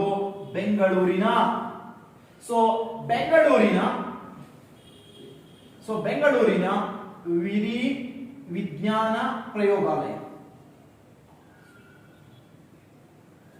ಸೊ ಬೆಂಗಳೂರಿನ ವಿಧಿ ವಿಜ್ಞಾನ ಪ್ರಯೋಗಾಲಯದಲ್ಲಿ ಏನ್ ಮಾಡ್ತಾರೆ ಅಂತಂದ್ರೆ ಸೊ ಪ್ರಬಂಧವನ್ನ ಮಂಡನೆ ಮಾಡ್ತಾರೆ. ಬೆಳಕಿನ ಅಸಂಸಕ್ತ ಚದುರುವಿಕೆಯನ್ನು ಕುರಿತು ಅಂತ ನೋಡ್ತಾರೆ. ಇಲ್ಲಿ ತನಕ ಜಗತ್ತಿಗೆ ಏನ್ ಗೊತ್ತಿತ್ತು? ಬೆಳಕು ಅಂದ್ರೆ ಸಂಸಕ್ತ, ಅದು ಅಸಂಸಕ್ತದಂತೆ ವರ್ತಿಸುವುದಿಲ್ಲ ಅಂತ ಹೇಳ್ತಾರೆ. ಆದ್ರೆ ಸರ್ CV ರಾಮನ್ ಅವರು ಹೇಳ್ತಾರೆ, ಯಾರು? ಸ್ಮೆಕಲ್ ಕಲ್ಪನೆ ಮತ್ತು CV ರಾಮನ್. ಸ್ಮೆಕಲ್ ಕಲ್ಪನೆ ಇಟ್ಕೊಂಡು ಸರ್ CV ರಾಮನ್ ಅವರು ಏನ್ ಮಾಡ್ತಾರೆ ಅಂದ್ರೆ ಪ್ರಬಂಧವನ್ನ ಮಂಡನೆ ಮಾಡ್ತಾರೆ. ಸೊ ಜಗತ್ತು ನಂಬಿದ್ದು ಸುಳ್ಳು ಅನ್ನೋದನ್ನ ಸಾಕ್ತಾರೆ. ಬೆಳಕು ಅಸಂಸಕ್ತದಂತೆಯೂ ಕೂಡ ವರ್ತನೆ ಮಾಡುತ್ತದೆ. ಆ ಬೆಳಕು ಏನ್ ಮಾಡ್ಬೇಕಂದ್ರೆ ಪ್ರಬಲ ದ್ರಾವಣಗಳಲ್ಲಿ ಹಾಯಿಸಬೇಕು. ಪ್ರಬಲ ದ್ರಾವಣ ಅಂತ ಹೇಳ್ತಾರೆ ಸರ್. ಪ್ರಬಲವಾದ ದ್ರಾವಣಗಳಲ್ಲಿ ಬೆಳಕನ್ನ ಹಾಯಿಸಿದಾಗ ಏನಾಗ್ತದೆ? ಅದರ ಕೋನಗಳಲ್ಲಿ ಹೆಚ್ಚು ಕಡಿಮೆ ಆಗ್ತದ, ವೇಗಗಳಲ್ಲೂ ಹೆಚ್ಚು ಕಡಿಮೆ ಆಗುತ್ತೆ ಅನ್ನೋದನ್ನ ಹೇಳ್ತಾರೆ ಸರ್. ಸೊ ಪ್ರಬಲವಾದ ದ್ರಾವಣಗಳಾದ ಬೆನ್ಝೀನ್ ಮತ್ತು ಟಾಲಿನ್, ಕೆಮಿಸ್ಟ್ರಿ ಒಳಗಡೆ ಹೇಳ್ತಾರ. ಸೊ ಎಂತ ವಸ್ತುಗಳು ಇವು ಅಂದ್ರೆ ಅರೋಮ್ಯಾಟಿಕ್ ವಸ್ತುಗಳು ಅಂತ ಕರೀತೀವಿ ಸರ್ ಇವೆರಡನ್ನ. ಅರೋಮ್ಯಾಟಿಕ್ ವಸ್ತುಗಳು, ಸುಗಂಧ ವಾಸನೆಯನ್ನು ಬೀರುವಂತ ವಸ್ತುಗಳಾಗಿವೆ. ಸೊ ಈ ಎರಡು ಪ್ರಬಲ ದ್ರಾವಣಗಳು ಬೆನ್ಝೀನ್ ಮತ್ತು ಟಾಲಿನ್ ಗಳಲ್ಲಿ ಬೆಳಕನ್ನು ಹಾಯಿಸಿ ಪ್ರಯೋಗ ಮಾಡಿ ತೋರಿಸ್ತಾರೆ. ಸೊ ಬೆಳಕು ಚಲಿಸಬೇಕಾದಾಗ ಏನಾಗ್ತಿತ್ತಂದ್ರ ಕೆಲವು ಕೋನಗಳು ಏನಾಗ್ತಿದ್ವು ಹೆಚ್ಚು ಅಥವಾ ಕಡಿಮೆ, ಅಥವಾ ಸೊ ಕೆಲವು ತರಂಗಗಳ ವೇಗ ಏನಾಗ್ತಿತ್ತಂದ್ರ ಹೆಚ್ಚು ಅಥವಾ ಕಡಿಮೆ, ಕಡಿಮೆ ಅಥವಾ ಹೆಚ್ಚಾಗಿ, ಕೋನಗಳಲ್ಲಿ ವ್ಯತ್ಯಾಸ ಅಥವಾ ತರಂಗಗಳಲ್ಲಿ ಸೊ ಏನಾದ್ರೂ ವೇಗದಲ್ಲಿ ವ್ಯತ್ಯಾಸ ಕಂಡುಬತ್ತು, ಹೆಚ್ಚು ಕಡಿಮೆ ಕಂಡುಬತ್ತು ಸರ್. ಸೊ ಇದನ್ನೇ ಏನಂತ ಹೇಳ್ತಾರೆ ಅಂದ್ರೆ ರಾಮನ್ ಎಫೆಕ್ಟ್ ಅಂತ ಕರೀತಾರೆ ಸರ್. ಇದನ್ನ ಏನ್ ಕರೀತಾರ? ರಾಮನ್ ಎಫೆಕ್ಟ್ ಅಥವಾ ಅಸಂಸಕ್ತ ಚದುರುವಿಕೆ ಅಥವಾ ರಾಮನ್ ಸ್ನೆಕಲ್ ಎಫೆಕ್ಟ್ ಅಂತ ಕರೀತಾರೆ ಸರ್. ಇದನ್ನ ರಾಮನ್ ಪರಿಣಾಮ ಅಥವಾ ರಾಮನ್ ಸ್ನೆಕಲ್ ಪರಿಣಾಮ ಅಂತ ಕರೀತಾರೆ ಸರ್. ಇವರು ಇದನ್ನ ಕಂಡುಹಿಡಿದಿದ್ದಕ್ಕಾಗಿ, ರಾಮನ್ ಎಫೆಕ್ಟ್ ಅನ್ನ ಕಂಡುಹಿಡಿದಿದ್ದಕ್ಕಾಗಿ ಇವ್ರಿಗೆ ಸೊ 1930 ಡಿಸೆಂಬರ್ 10ರಂದು, ಪ್ರತಿ ವರ್ಷ ಡಿಸೆಂಬರ್ 10ರಂದು ನೊಬೆಲ್ ಪ್ರಶಸ್ತಿ ಕೊಡ್ತಾರೆ ಸರ್, ಹೌದಾ? ಸೊ ಆ ಡಿಸೆಂಬರ್ 10ರಂದು ಏನ್ ಮಾಡ್ತಾರೆ ಅಂದ್ರೆ ಭೌತಶಾಸ್ತ್ರದಲ್ಲಿ ಸೊ ಸ್ನೆಕಲ್ ಮತ್ತು ರಾಮನ್ ಅವರಿಗೆ ಏನ್ ಮಾಡ್ತಾರೆ? ನೊಬೆಲ್ ಪಾರಿತೋಷಕವನ್ನು ನೀಡ್ತಾರೆ. ಏನನ್ನ ಕಂಡು ಹಿಡಿದಿದ್ದಕ್ಕಾಗಿ ರಾಮನ್ ಅವರಿಗೆ ಸೊ ಒಂದು ನೊಬೆಲ್ ಪ್ರಶಸ್ತಿಯನ್ನು ನೀಡಲಾಯಿತು ಅಂತ ಕೇಳ್ತಾನೆ. 1930 ಡಿಸೆಂಬರ್ 10ರಂದು ಸೊ ಏನನ್ನ ಕಂಡು ಹಿಡಿದಿದ್ದಕ್ಕಾಗಿ? ಸೊ ಅಸಂಸಕ್ತ ಚದುರುವಿಕೆಯನ್ನು ಕಂಡು ಹಿಡಿದಿದ್ದಕ್ಕಾಗಿ.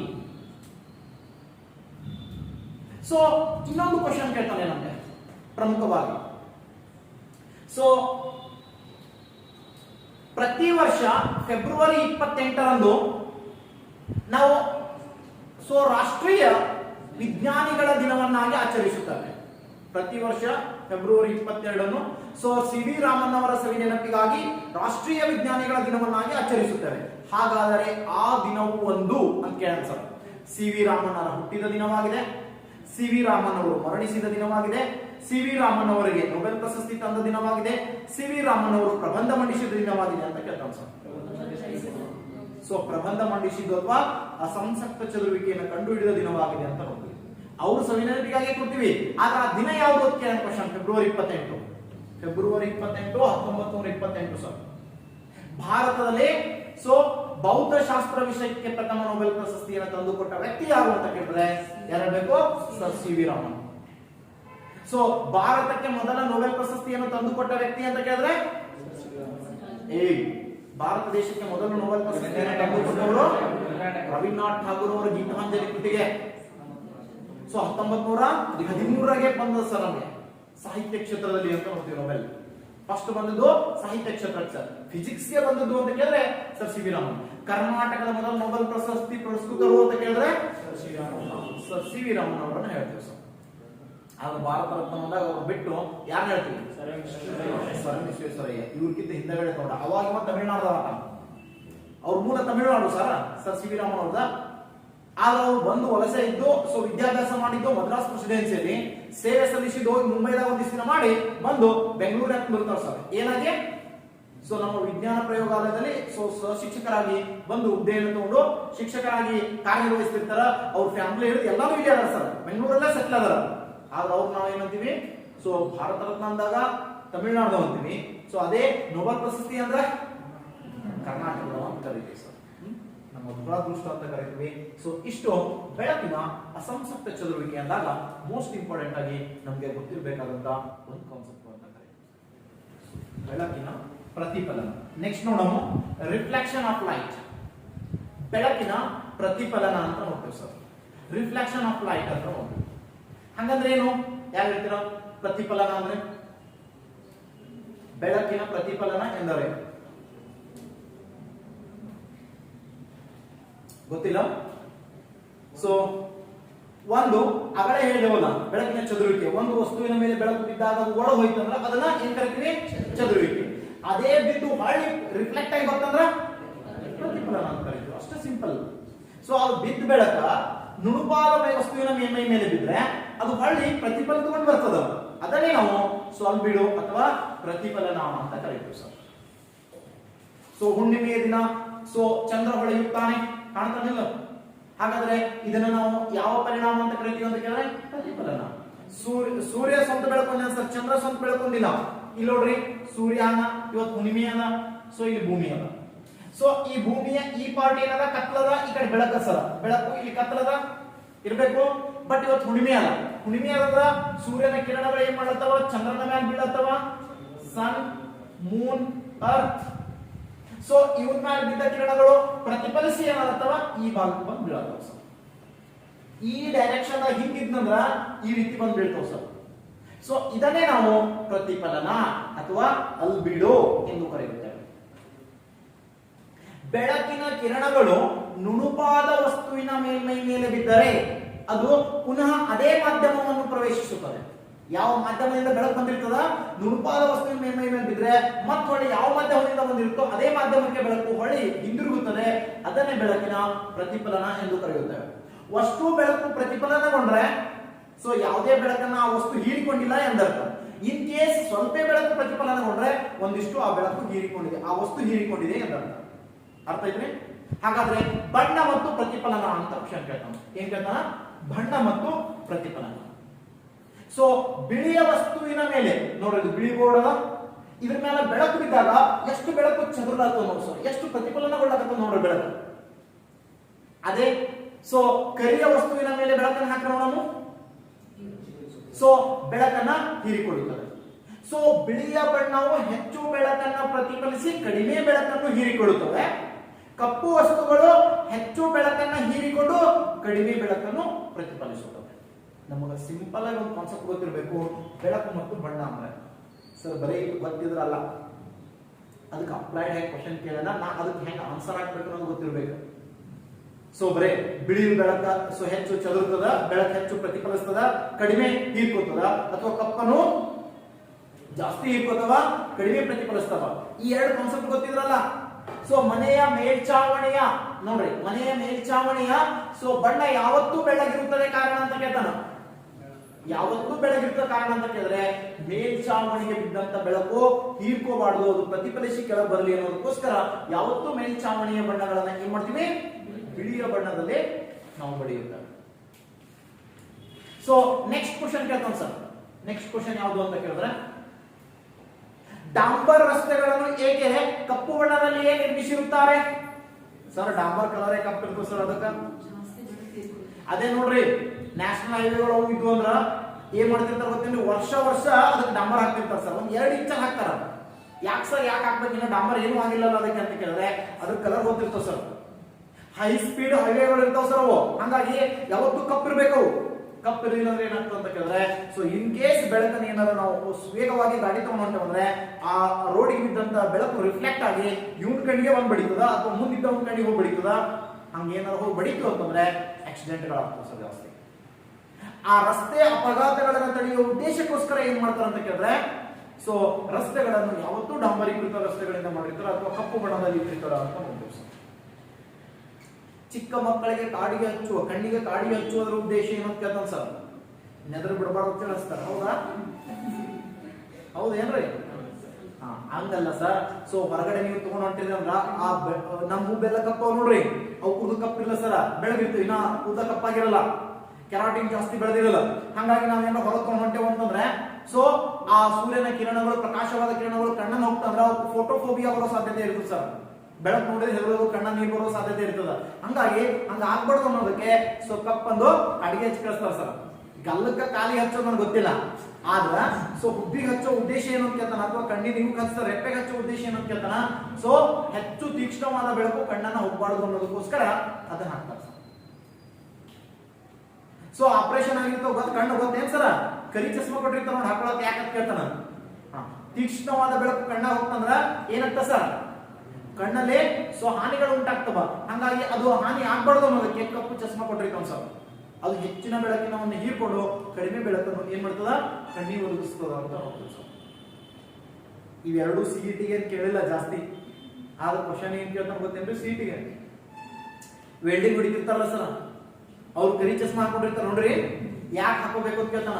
ಅದು ಹಾಕೊಳ್ಳಾದ ನೋಡೋ ವೆಲ್ಡಿಂಗ್ ಹೊಡೆಯೋದು ಸ್ವಲ್ಪ ನಿಂತು ನೋಡ್ರಿ, ರಾತ್ರಿ ಬೆಳಗನ ಕಣ್ಣು ಉರಿತು ಹೊಸ ನೀವು ಆ ಬೆಳಗ್ಗೆ ತೀಕ್ಷ್ಣ ನೋಡಿರ್ತೀವಿ ನೋಡ್ರಿ, ಕಣ್ಣಲ್ಲಿ ಬಹಳ ನೋವು ಆಗ್ತದ ರಾತ್ರಿ ಬೆಳಗನ. ಅದೇ ಚಸ್ಮಾ ಹಾಕೊಂಡು ವೇಲ್ ಹೊಡೆದ್ರ ಏನು ನೋವು ಆಗಲ್ಲ ಸರ್. ಅರ್ಥ ಆಯ್ತು ಅನ್ಕೊಂಡಿನಿ. ಸೊ ಇದು ಬಿಟ್ರೆ ಕ್ರಿಕೆಟ್ ಅದೊಂದು ಕ್ವಶನ್ ಕೇಳಿದೆ ಸರ್, KS ಗೆ, ಅದು UPSC ಕೇಳಿದ ಕ್ವಶನ್ ಕೂಡ ಆಗಿದೆ. ಸೊ ಕ್ರಿಕೆಟ್ ಆಟಗಾರರು ರಾತ್ರಿ ವೇಳೆ ಆಡ್ಬೇಕಾದಾಗ ಡೇ ನೈಟ್ ಮ್ಯಾಚ್ ಇರ್ತವೆ ಸರ್. ಡೇ ನೈಟ್ ಮ್ಯಾಚ್ ಅಂದ್ರೆ ನೈಟ್ ಟೈಮ್ ಅಂತ ಫುಲ್ ಲೈಟಿಂಗ್ ಮಾಡಿರ್ತಾರೆ ಸರ್, ಹೌದಾ, ಲೈಟಿಂಗ್ ಮಾಡಿರ್ತಾರೆ. ಅಥವಾ ಮಧ್ಯಾಹ್ನ ಫುಲ್ ಬಿಸಿಲು ಇರ್ತದ, ಸೊ ಸ್ವಲ್ಪ ಬ್ಯಾಕ್ ನೋಡಿದ್ರೆ ಏನಾಗ್ತಿರ್ತದ, ಸೂರ್ಯನ ಬಿಸಿಲು ಕಣ್ಣಿಗೆ ಬಡಿತಿರ್ತದೆ ಸರ್, ರಿಫ್ಲೆಕ್ಷನ್ ಆಗಿ. ಸೊ ಹಾಗಾಗಿ ಕ್ರಿಕೆಟ್ ಬ್ಯಾಟ್ಸ್ಮನ್ ಏನು ಹೊಡಿತಿರ್ತಾನೆ ನೋಡಿ ಸರ್ ಬಾಲ, ಅವ್ನ ಸ್ಟ್ರೇಟ್ ಎದುರೊಂದು ಬ್ಲಾಕ್ ಬೋರ್ಡ್ ಹಾಕಿರ್ತಾರೆ ದೊಡ್ಡದು, ಒಳಗೊಂದೊಂದ್ಸಲ ಹಿಂಗ್ ನೋಡ್ತಾರ, ನೋಡಿ ಹಿಂಗ್ ಮಾಡ್ತಾರ ಸರ್, ಬಾಲ್ ಹಾಕ್ಲಕ್ ಬಂದಾಗ ಹಿಂಗ್ ಮಾಡ್ತಿರ್ತಾರ ಅವ್ರಿಗೆ ಕೈ ಮಾಡಿ, ಅವಾಗ ಬೋರ್ಡ್ ಹಿಂಗ್ ತೊಗೊಂಡು ಹಿಂಗ್ ಮುಂದಕ್ಕೆ ಸರಿಸುತ್ತೆ, ಬಾಲ್ ಹೊಡೆದಿರ್ತಾವ ಸರ್, ಅದು ಕೆಳಗೆ ಅಲ್ಲಿ ಇರ್ತವೆ ವೀಲ್ ಇರ್ತವೆ, ಅದಕ್ಕೆ ಹಿಂಗ್ 4-5-8 ಮಂದಿ ಕೂಡ ಹಿಂಗ್ ಬರ್ತಾರ ಬೋರ್ಡ್ ಅನ್ನು. ಅವ್ರಿಗೆ ಕರೆಕ್ಟ್ ಎದುರು ಏನಿರ್ಬೇಕಂದ್ರೆ ಬ್ಲಾಕ್ ಬೋರ್ಡ್ ಹಾಕಿರ್ತಾರೆ ಸರ್ ದೊಡ್ಡದು. ಯಾಕೆ ಅದನ್ನ ಹಾಕಿರ್ತಾರ ಅಂತ ಕ್ವಶನ್ ಕೇಳ್ತಾನ. ಸೊ ಅಲ್ಲಿ ರಿಫ್ಲೆಕ್ಟ್ ಆಗಿ ಬಂದ ಬೆಳಕು ಇವ್ರು ಕಣ್ಣಿ ಬಡಿತು ಅಂದ್ರೆ ಏನಾಗ್ತದ, ಬರೋ ಬಾಲ್ ಕಾಣಲ್ಲ ಸರ್ ಇವರಿಗೆ. ಹಂಗಾಗಿ ಸೊ ಆ ಒಂದು ಕಪ್ಪಾದ ಹಲಿಗೆಯನ್ನು ಜೋಡಿಸಿರುತ್ತಾರೆ ಅಂತ ನಾವು ಸುಮ್ಮನೆ ಅಪ್ಲೈಡ್ ಬಂದಾಗ ತಕ್ಷಣ ತಕ್ಕಂತ ಆನ್ಸರ್ ಮಾಡ್ಬೇಕಂದ್ರೆ ಒಂದ್ 4-5 ಕ್ವಶನ್ ಆದ್ರೂ ಡಿಸ್ಕಷನ್ ಮಾಡಬೇಕು ಸರ್. ಅಂದ್ರೆ ಸೊ ಆ ರಿಲೇಟೆಡ್ ಯಾವುದೇ ಕ್ವಶನ್ ಬಂದ್ರು ನಾವು ಥಿಂಕ್ ಮಾಡಿ ಆನ್ಸರ್ ಹಾಕುವಂತ ಸಾಮರ್ಥ್ಯ ಇರುತ್ತೆ. ನಾನು ಇಷ್ಟೊತ್ತನ ಹೇಳಿದ್ದೇನೆ ವೇಸ್ಟ್ ಒಂದು ಹೇಳಿಲ್ಲ. ಸೊ ಬೇರೆ ಬೇರೆ ಎಕ್ಸಾಮಿನೇಷನ್ ಆಗಿರ್ತಕ್ಕಂಥ ಕ್ವಶನ್ ಅಥವಾ ಆಗಬಹುದಾದ ಕ್ವಶನ್ ಅಥವಾ ನೀವು ತಿಳ್ಕೊಂಡಿರಬಹುದಾದಂತ ಮಾಹಿತಿಯನ್ನು ಹೇಳ್ತಾ ಇದ್ದೀನಿ ಅಷ್ಟೇ. ಓಕೆ, ನೆಕ್ಸ್ಟ್ ಕಾನ್ಸೆಪ್ಟ್ ಅನ್ನು ನಾವು ನೋಡ್ತೀವಿ. ಸೊ ಈ ಟೋಟಲ್ ಇಂಟರ್ನಲ್ ರಿಫ್ಲೆಕ್ಷನ್ ಅಥವಾ ಒಟ್ಟು ಆಂತರಿಕ ಪ್ರತಿಫಲನ ಅನ್ನೋದನ್ನ ನೋಡ್ತೀವಿ. ಸೊ ಹಂಗಂದ್ರೆ ಏನು, ಯಾರು ಹೇಳ್ತೀರಾ? ಒಟ್ಟು ಆಂತರಿಕ ಪ್ರತಿಫಲನ ಎಂದರೇನು? TIR ಕರೀತೀವಿ sir, total internal reflection. Yes, correct ಇದೆ, ಹೇಳಿ ಹೇಳಿ, ಟ್ರೈ ಮಾಡ್ಲತ್ತೀರಿ, ಸುಮ್ಮನೆ ಹೇಳ್ಬೇಡ್ರಿ ಸರ್, ನಾವೇನು ಮಾಡಿಲ್ಲ ಅಂದ್ರೆ. ಸೊ ಟ್ರೈ ಮಾಡಿ ಹೇಳಿ. ಸೊ ಗೊತ್ತಿಲ್ಲ ನಿಮ್ಗೆ, ನೋಡ್ರಿ ಗೊತ್ತಿಲ್ಲ, ಬೆಳಕು ಒಂದು ನೋಡ್ರಿ, ಬೆಳಕು ಒಂದು ಸಾಂದ್ರ ಮಾಧ್ಯಮದಿಂದ, ನೋಡ್ರಿ ಬೆಳಕು ಒಂದು ಸಾಂದ್ರ ಮಾಧ್ಯಮದಿಂದ ವಿರಳ ಮಾಧ್ಯಮದ ಕಡೆಗೆ ಚಲಿಸುವಾಗ, ಸೊ ಸಾಂದ್ರ ಮಾಧ್ಯಮದಿಂದ ವಿರಳ ಮಾಧ್ಯಮದ ಕಡೆಗೆ ಚಲಿಸುವಾಗ ನೋಡ್ರಿ ಇಲ್ಲೊಂದು ಬೆಳಕದ. ಸೊ ಇದೊಂದು ಆಪ್ಟಿಕಲ್ ಫೈಬರ್ ತಿಳ್ಕೋರಿ. ಸೊ ಆಪ್ಟಿಕಲ್ ಫೈಬರ್ ತಿಳ್ಕೋರಿ, ಬೆಳಕ ಹಿಂಗ್ ಸಾಂದ್ರ ಮಾಧ್ಯಮ ಒಳಗಿಂದ ಹಿಂಗ್ ಹೊರಗೆ ಹೋಗ್ಬೇಕಂತ ಸರ್. ಹೊರಗೆ ಹೋಗ್ಬೇಕಂದಾಗ 90 ಡಿಗ್ರಿಗಿಂತ ಹೆಚ್ಚು ಬೆಂಡ್ ಆದರೆ, ಸೊ 90 ಡಿಗ್ರಿಗಿಂತ ಹೆಚ್ಚು ಬೆಂಡ್ ಆಯ್ತು ಅಂದ್ರೆ ಒಳ ಬೆಂಡ್ ಆಗ್ತದೆ ಸರ್. 90ಕ್ಕಿಂತ ಹೆಚ್ಚು ರಿಫ್ರಾಕ್ಷನ್ ಆದ್ರೆ ಅಂತ ಹೇಳ್ತಾರೆ ಸರ್. ಸೊ ಸಾಂದ್ರದಿಂದ ವಿರಳ ಮಾಧ್ಯಮಕ್ಕೆ ಹೋದಾಗ ಬೆಳಕು ಏನಾಗ್ತದೆ, ವಕ್ರೀಭವಿಸುತ್ತದೆ ಅಂತ ಬೆಳಕಿನ ವಕ್ರೀಭವನವನ್ನು ನೋಡಿದಾಗ ನೋಡಿವಿ, ಹೌದಾನೆ? ಸೊ ಆ ವಕ್ರೀಭವನವನ್ನು ನೋಡುವಾಗ ನೋಡಿದೆವು, ಬೆಳಕು ಒಂದು ಮಾಧ್ಯಮದಿಂದ ಇನ್ನೊಂದು ಮಾಧ್ಯಮಕ್ಕೆ ಹೋದಾಗ ಸೊ ಸ್ಪೀಡ್ ಹೆಚ್ಚು ಕಡಿಮೆ ಆಗ್ತದೆ ಅದರದ್ದು, ಹಾಗಾಗಿ ಬೆಂಡ್ ಆಗ್ತದೆ ಅಂತ ನಾವು ನೋಡಿದೆವು. ರಿಫ್ಲೆಕ್ಷನ್ ನೋಡುವಾಗ, ರಿಫ್ರಾಕ್ಷನ್ ನೋಡುವಾಗ, ಬೆಳಕಿನ ವಕ್ರೀಭವನ ನೋಡುವಾಗ, ಅದೊಂದು ವಕ್ರೀಭವನ ವಿಡಿಯೋ ಇದೆ ಸಪರೇಟ್ ಆಗಿ, ಬೆಳಕಿನ ವಕ್ರೀಭವನ, ಅದನ್ನು ನೋಡ್ಕೊಳ್ಳಿ ಇವತ್ತು ಹೋಗಿ. ಸೊ ಈ ಬೆಳಕು ವಕ್ರೀಭವಿಸಬೇಕಾದಾಗ ಟೋಟಲ್ ಇಂಟರ್ನಲ್ ರಿಫ್ಲೆಕ್ಷನ್ ಆಗ್ತದೆ ಸರ್. ಅಂದ್ರೆ ವಕ್ರೀಭವಿಸಬೇಕಾದಾಗ ಸೊ ಅದು ಬೆಳಕು ಸ್ಪೀಡ್ ಹೆಚ್ಚಾಗಿ ಒಳಗೆ ಆಂತರಿಕ ಬೆಂಡ್ ಆಗ್ತದೆ. ಇದನ್ನ ನಾವು ಕ್ರಿಟಿಕಲ್ ಆಂಗಲ್ ಅನ್ನ ದಾಟ್ಕೊಂಡು ಹೋಗಿದೆ ಬೆಳಕು ಅಂತ ಹೇಳ್ತೀವಿ ಸರ್. ಕ್ರಿಟಿಕಲ್ ಆಂಗಲ್ ನ ದಾಟ್ಕೊಂಡು ಹೋಗಿತ್ತು ಅಂದ್ರೆ 90 ಡಿಗ್ರಿಯನ್ನ ದಾಟ್ಕೊಂಡು ಬೆಂಡ್ ಆಗಿತ್ತು ಅಂದ್ರೆ ಇಂಟರ್ನಲ್ ಬೆಂಡ್ ಆಗ್ತದೆ ಸರ್ ಬೆಳಕು. ಸೊ ಮತ್ತೆ ಹೊರಗೆ ಅದು ಇಂಟರ್ನಲ್ ಬೆಂಡ್ ಆಯ್ತು ಅಂದ್ರೆ ಮತ್ತೆ ಹಿಂಗ ಹಿಂಗ ಹಿಂಗ ಒಳಗೆ ಬೆಂಡ್ ಹಾಕೋತು ಸರ್. ಇದು ಆಪ್ಟಿಕಲ್ ಫೈಬರ್ ಇತ್ತಂದ್ರೆ ಒಂದ್ಸಲ ಒಳಗೆ ಹೋಗ್ತಾನೆ ಬೆಳಕ, ಒಟ್ಟ ಹೊರ ಬರಲಾನೆ ಒಳಗೆ ಹೆಚ್ಚಾಕೋತ ಹೋಗ್ಬಿಡ್ತು ಸರ್. ಸೊ ಇದನ್ನೇ ನಾವು ಏನ್ ಕರಿತೀವಿ ಅಂದ್ರೆ ಬೆಳಕಿನ ಒಟ್ಟು ಆಂತರಿಕ ಪ್ರತಿಫಲನ ಎಂದು ಕರೆಯುತ್ತೇವೆ. ಸೊ ಸಾಂದ್ರ ಮಾಧ್ಯಮದಿಂದ ಬೆಳಕು ವಿರಳ ಮಾಧ್ಯಮದ ಕಡೆಗೆ ಚಲಿಸುವಾಗ ಸೊ ಅಲ್ಲಿ ಉಂಟಾಗುವ ವಕ್ರೀಭವನವು 90 ಡಿಗ್ರಿಗೆ ದಾಟಿದ್ದರೆ ಅಥವಾ ಕ್ರಿಟಿಕಲ್ ಆಂಗಲ್ ಅನ್ನು ದಾಟಿದ್ದರೆ ಸೊ ಅದನ್ನೇ ನಾವು ಆಂತರಿಕ ಪ್ರತಿಫಲನಗೊಳ್ಳುತ್ತೆ. ಆಂತರಿಕ ಸೊ ಪ್ರತಿಫಲನ ಮಾಡಿಬಿಡ್ತದ. ಸೊ ಒಳಗಡೆಗೆ ಪ್ರತಿಫಲನ ಮಾಡುತ್ತಂದ್ರೆ ಅದನ್ನೇ ಟೋಟಲ್ ಇಂಟರ್ನಲ್ ರಿಫ್ಲೆಕ್ಷನ್, ಒಟ್ಟು ಆಂತರಿಕ ಪ್ರತಿಫಲನ ಎಂದು ಕರೆಯುತ್ತೇವೆ. ಸೊ ಇವುಗಳಿಗೆ ಬೆಸ್ಟ್ ಎಕ್ಸಾಂಪಲ್ ಅಥವಾ ಅನ್ವಯಗಳನ್ನ ಕೇಳ್ತಾನೆ ಸರ್. ನೋಡೋಣ ಹೇಳ್ರಿ ಯಾವ ಬರ್ತಾವ ಎಕ್ಸಾಂಪಲ್ಸ್ ಅಂತ ಕೇಳೋಣ. So very good. ಒಂದನೇದಾಗಿ ನಾವು ನೋಡ್ತೀವಿ ವಜ್ರ ಹೊಳೆಯುವುದು. ವಜ್ರ, ರೇಡಿಯಂ, ಸರ್ ರೇಡಿಯಂ, ಟ್ರಾಫಿಕ್ ಸಿಗ್ನಲ್ಗಳು, ಟ್ರಾಫಿಕ್ ಸಿಗ್ನಲ್ಸ್. ಸೊ ವಜ್ರ, ರೇಡಿಯಂ, ಟ್ರಾಫಿಕ್ ಸಿಗ್ನಲ್ಸ್ ಗಳು ಎಂದವರ ಸರ್. ಇವುಗಳೆಲ್ಲ ಹೊಳೆಯೋದು ಯಾವ ವಿಧಾನದ ಮೂಲಕ ಅಂತ ಕೇಳ್ತೀವಿ. ಸೊ ಒಟ್ಟು ಆಂತರಿಕ ಪ್ರತಿಫಲನ ತತ್ವದ ಮೇಲೆ ಏನ್ ಮಾಡ್ತವ. ಸೊ ಇದಾದ್ಮೇಲೆ ಇದೇ ಇನ್ನೊಂದು ಬರ್ತದೆ ಸರ್, ವಾಹನದ ಹಿಂದೆ ಹಾಕಿರುವ ಪ್ರತಿಫಲಕಗಳು. ಯಾವ ಬರ್ತದ? ವಾಹನ ಹಿಂದೆ ಹಾಕಿದ ಪ್ರತಿಫಲಕಗಳು. ಬ್ರೇಕ್ ಹಿಡಿದಾಗ ಹಿಂದ ಲೈಟ್ ಹತ್ತ ನೋಡ್ರಿ, ಅಥವಾ ಬ್ರೇಕ್ ಹಿಡಿದಿಲ್ಲ ಏನು ಇಲ್ಲ ಅಂದ್ರೂ ಕೂಡ ಅಲ್ಲೊಂದು ಎಲ್ಲಾರು ಗಾಡಿ ಹೆಚ್ಚಿದ್ರೆ ಹಿಂದೊಂದು ಗಾಡಿ ಹೊಂಟಿತ್ತಂದ್ರ ಆ ಲೈಟ್ ಹತ್ತೇ ಇರಲ್ಲ ಸರ್. ಹಿಂದಿನ ಗಾಡಿ ಲೈಟ್ ಬಿತ್ತಂದ್ರ ಪಕ್ಕದ ಲೈಟ್ ಹತ್ತಂಗ ಕಾಣ್ತ ನೋಡ್ರಿ ಇಲ್ಲ. ಸೊ ಅವು ಏನಿರ್ತಾವಲ್ಲ ಸರ್ ಅದನ್ನೇ ಪ್ರತಿಫಲಕ ಅಂತ ಕರಿತೀವಿ. ಸೊ ಅವೆಲ್ಲ ಸೊ ಕಾರ್ಯನಿರ್ವಹಿಸುವುದು ಯಾವ ತತ್ವದ ಮೂಲಕ ಅಂತ ಕೇಳ್ತಾನೆ. ಒಟ್ಟು ಆಂತರಿಕ ಪ್ರತಿಫಲನ ತತ್ವದ ಮೂಲಕ ಅದು ಕಾರ್ಯನಿರ್ವಹಿಸುತ್ತದೆ. ಇನ್ನು ನೆಕ್ಸ್ಟ್ ಕ್ವಶನ್ ಕೇಳ್ತಾನೆ. ಸೊ ಯಾವುದು ಅಂತ ಕೇಳಿದ್ರೆ ಸೊ ಮರೀಚಿಕೆ, ಮಿರಜ್ ಅಂತ ಕರಿತೀವಿ ಸರ್. ಮರೀಚಿಕೆ, ಮಿರಜ್. ಸೊ ಈ ಮರೀಚಿಕೆ ಅಂದ್ರೆ ಬಿಸಿಲು ಕುದುರೆ ನೋಡ್ರಿ, ಇದಕ್ಕೆ ಇರ್ತಕ್ಕಂಥ ಹೆಸರು ಬಿಸಿಲು ಕುದುರೆ, ಮೃಗಜಲ ಅಥವಾ ಮಾಯಾಜಲ ಎಂದು ಕರೆಯುತ್ತಾರೆ. ಮೃಗಜಲ ಅಥವಾ ಮಾಯಾಜಲ ಎಂದು ಕರೆಯುತ್ತಾರೆ. So this is most important ಆಗಿರ್ತಕ್ಕಂಥ ಕಾನ್ಸೆಪ್ಟ್ ಅಂತ ನೋಡ್ತೀವಿ ಸರ್. ನೋಡ್ರಿ, ಸೊ ಕ್ವಶನ್ ಕೇಳ್ತಾನೆ, ಮರಳುಗಾಡಿನಲ್ಲಿ ನಾವು ಚಲಿಸುವಾಗ ನೀರು ಆವಿಯಾದಂತೆ ಗೋಚರವಾಗುತ್ತದೆ, ಅಥವಾ ಬಿಸಿಲಿನಲ್ಲಿ ನಾವು ಚಲಿಸುವಾಗ ನೀರು ಆವಿಯಾದಂತೆ ಗೋಚರಿಸುತ್ತದೆ. ಇದು ಯಾವುದಕ್ಕೆ ಉದಾಹರಣೆ ಅಂತ ಕೇಳ್ತಾನೆ. ಸೊ ಅದು ಒಟ್ಟು ಆಂತರಿಕ ಪ್ರತಿಫಲನ. ಸೊ ನೆಕ್ಸ್ಟ್ ಕಾನ್ಸೆಪ್ಟ್ ಅನ್ನು ಕೇಳ್ತಾನೆ. ಏನು ಅಂತ ಕೇಳಿದ್ರೆ, ನಾವು ರಸ್ತೆಯ ಮೇಲೆ, ಡಾಂಬರ್ ರಸ್ತೆಯ ಮೇಲೆ ಚಲಿಸುವಾಗ ಎಣ್ಣೆ ಚೆಲ್ಲಿದಂತೆ ಅಥವಾ ನೀರು ಚೆಲ್ಲಿದಂತೆ ಗೋಚರವಾಗುತ್ತದೆ. ಎಣ್ಣೆ ಚೆಲ್ಲಂಗ ಅಥವಾ ನೀರು ಚೆಲ್ಲಂಗ ಆಗ್ತಿರ್ತಾವ ಡಾಂಬರ್ ರಸ್ತೆ ಮೇಲೆ ಗಾಡಿ ಹೊಂಟಾಗ. ಸೊ ಯಾಕೆ ಹಂಗಾಗ್ತದೆ ಅಂತ ಕೇಳ್ತಾನ. ಅದು ಕೂಡ ಒಟ್ಟು ಆಂತರಿಕ ಪ್ರತಿಫಲನ ತತ್ವದ ಮೇಲೆ, ಅಥವಾ ಸೊ ಮರೀಚಿಕೆ ಅಥವಾ ಬಿಸಿಲು ಕುದುರೆ ಅಂತ ಅದನ್ನ ಕರಿತೀವಿ. ಮೃಗಜಲ, ಮಾಯಾಜಲ, ಬೇರೆ ಬೇರೆ ಹೆಸರುಗಳಿಂದ ಅದನ್ನು ನಾವು ಕರೀತೀವಿ. ಇದಾದ್ಮೇಲೆ ನೆಕ್ಸ್ಟ್ ಕಾನ್ಸೆಪ್ಟ್ ನಮಗೆ ಆಪ್ಟಿಕಲ್ ಫೈಬರ್ ಕೇಳ್ತಾನೆ. ಆಪ್ಟಿಕಲ್ ಫೈಬರ್ ಇದು ಮೋಸ್ಟ್ ಇಂಪಾರ್ಟೆಂಟ್ ಆಗಿ ಗೊತ್ತಿರಬೇಕಾದಂತ ಕಾನ್ಸೆಪ್ಟ್. ಆಪ್ಟಿಕಲ್ ಫೈಬರ್ ಅಂತ ಕ್ವಶನ್ ಕೇಳ್ತಾನೆ ಸರ್. ಆಪ್ಟಿಕಲ್ ಫೈಬರ್ಗಳು ಕಾರ್ಯನಿರ್ವಹಿಸುವುದು ಯಾವ ತತ್ವದ ಮೇಲೆ, ಅಥವಾ ಇದನ್ನ ನಮಗ ಕನ್ನಡದ ಕೊಟ್ಟಿದ್ರೆ ಬಹಳ ಡೇಂಜರ್ ಸರ್. ಅದನ್ನು ದ್ಯುತಿ ತಂತು ಎಳೆಗಳು ಅಂತ ಕೊಟ್ಟಿರ್ತಾನೆ.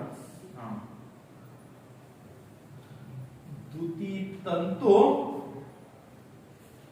ಎಳೆಗಳು, ದ್ಯುತಿ ತಂತು ಎಳೆಗಳು ಅಂತ ಕರೀತೀವಿ ಸರ್. ಆಪ್ಟಿಕಲ್ ಫೈಬರ್ಸ್ ಅಥವಾ ದ್ಯುತಿ ತಂತು ಎಳೆಗಳನ್ನು ನಾವು ಕೂದಲಿನಂಗಿರ್ತಾವ ಸರ್, ಸ್ಮಾಲ್ ಆಗಿ ಅಂತ ಕೊಟ್ಟಿರ್ತಾನ. ಸೊ ಅವುಗಳನ್ನ ನಾವು ಬಳಸ್ತೀವಲ್ಲ, ಅವು ಯಾವುದರ ಮೇಲೆ ಕಾರ್ಯನಿರ್ವಹಿಸುತ್ತವೆ ಅಂತ ಕೇಳ್ತಾನೆ. ಸೊ ಯಾವ ತತ್ವದ ಮೇಲೆ? TIR, ಟೋಟಲ್ ಇಂಟರ್ನಲ್ ರಿಫ್ರಾಕ್ಷನ್ ತತ್ವದ ಮೇಲೆ ಕಾರ್ಯನಿರ್ವಹಿಸುತ್ತವೆ. ಸೊ ನೋಡೋಣ ಎಲ್ಲಿ ಯೂಸ್ ಮಾಡ್ತೀವಿ ಅನ್ನೋದು ಹೇಳಿ ನೋಡೋಣ. ಆಪ್ಟಿಕಲ್ ಫೈಬರ್ನ ವೆರಿ ಗುಡ್. ಟಿವಿಗಳನ್ನ ಕನೆಕ್ಷನ್ ತಗೊಂಡಿರ್ತೀವಿ, ಟೆಲಿಫೋನ್ ಕನೆಕ್ಷನ್ ತಗೊಂಡಿರ್ತೀವಿ.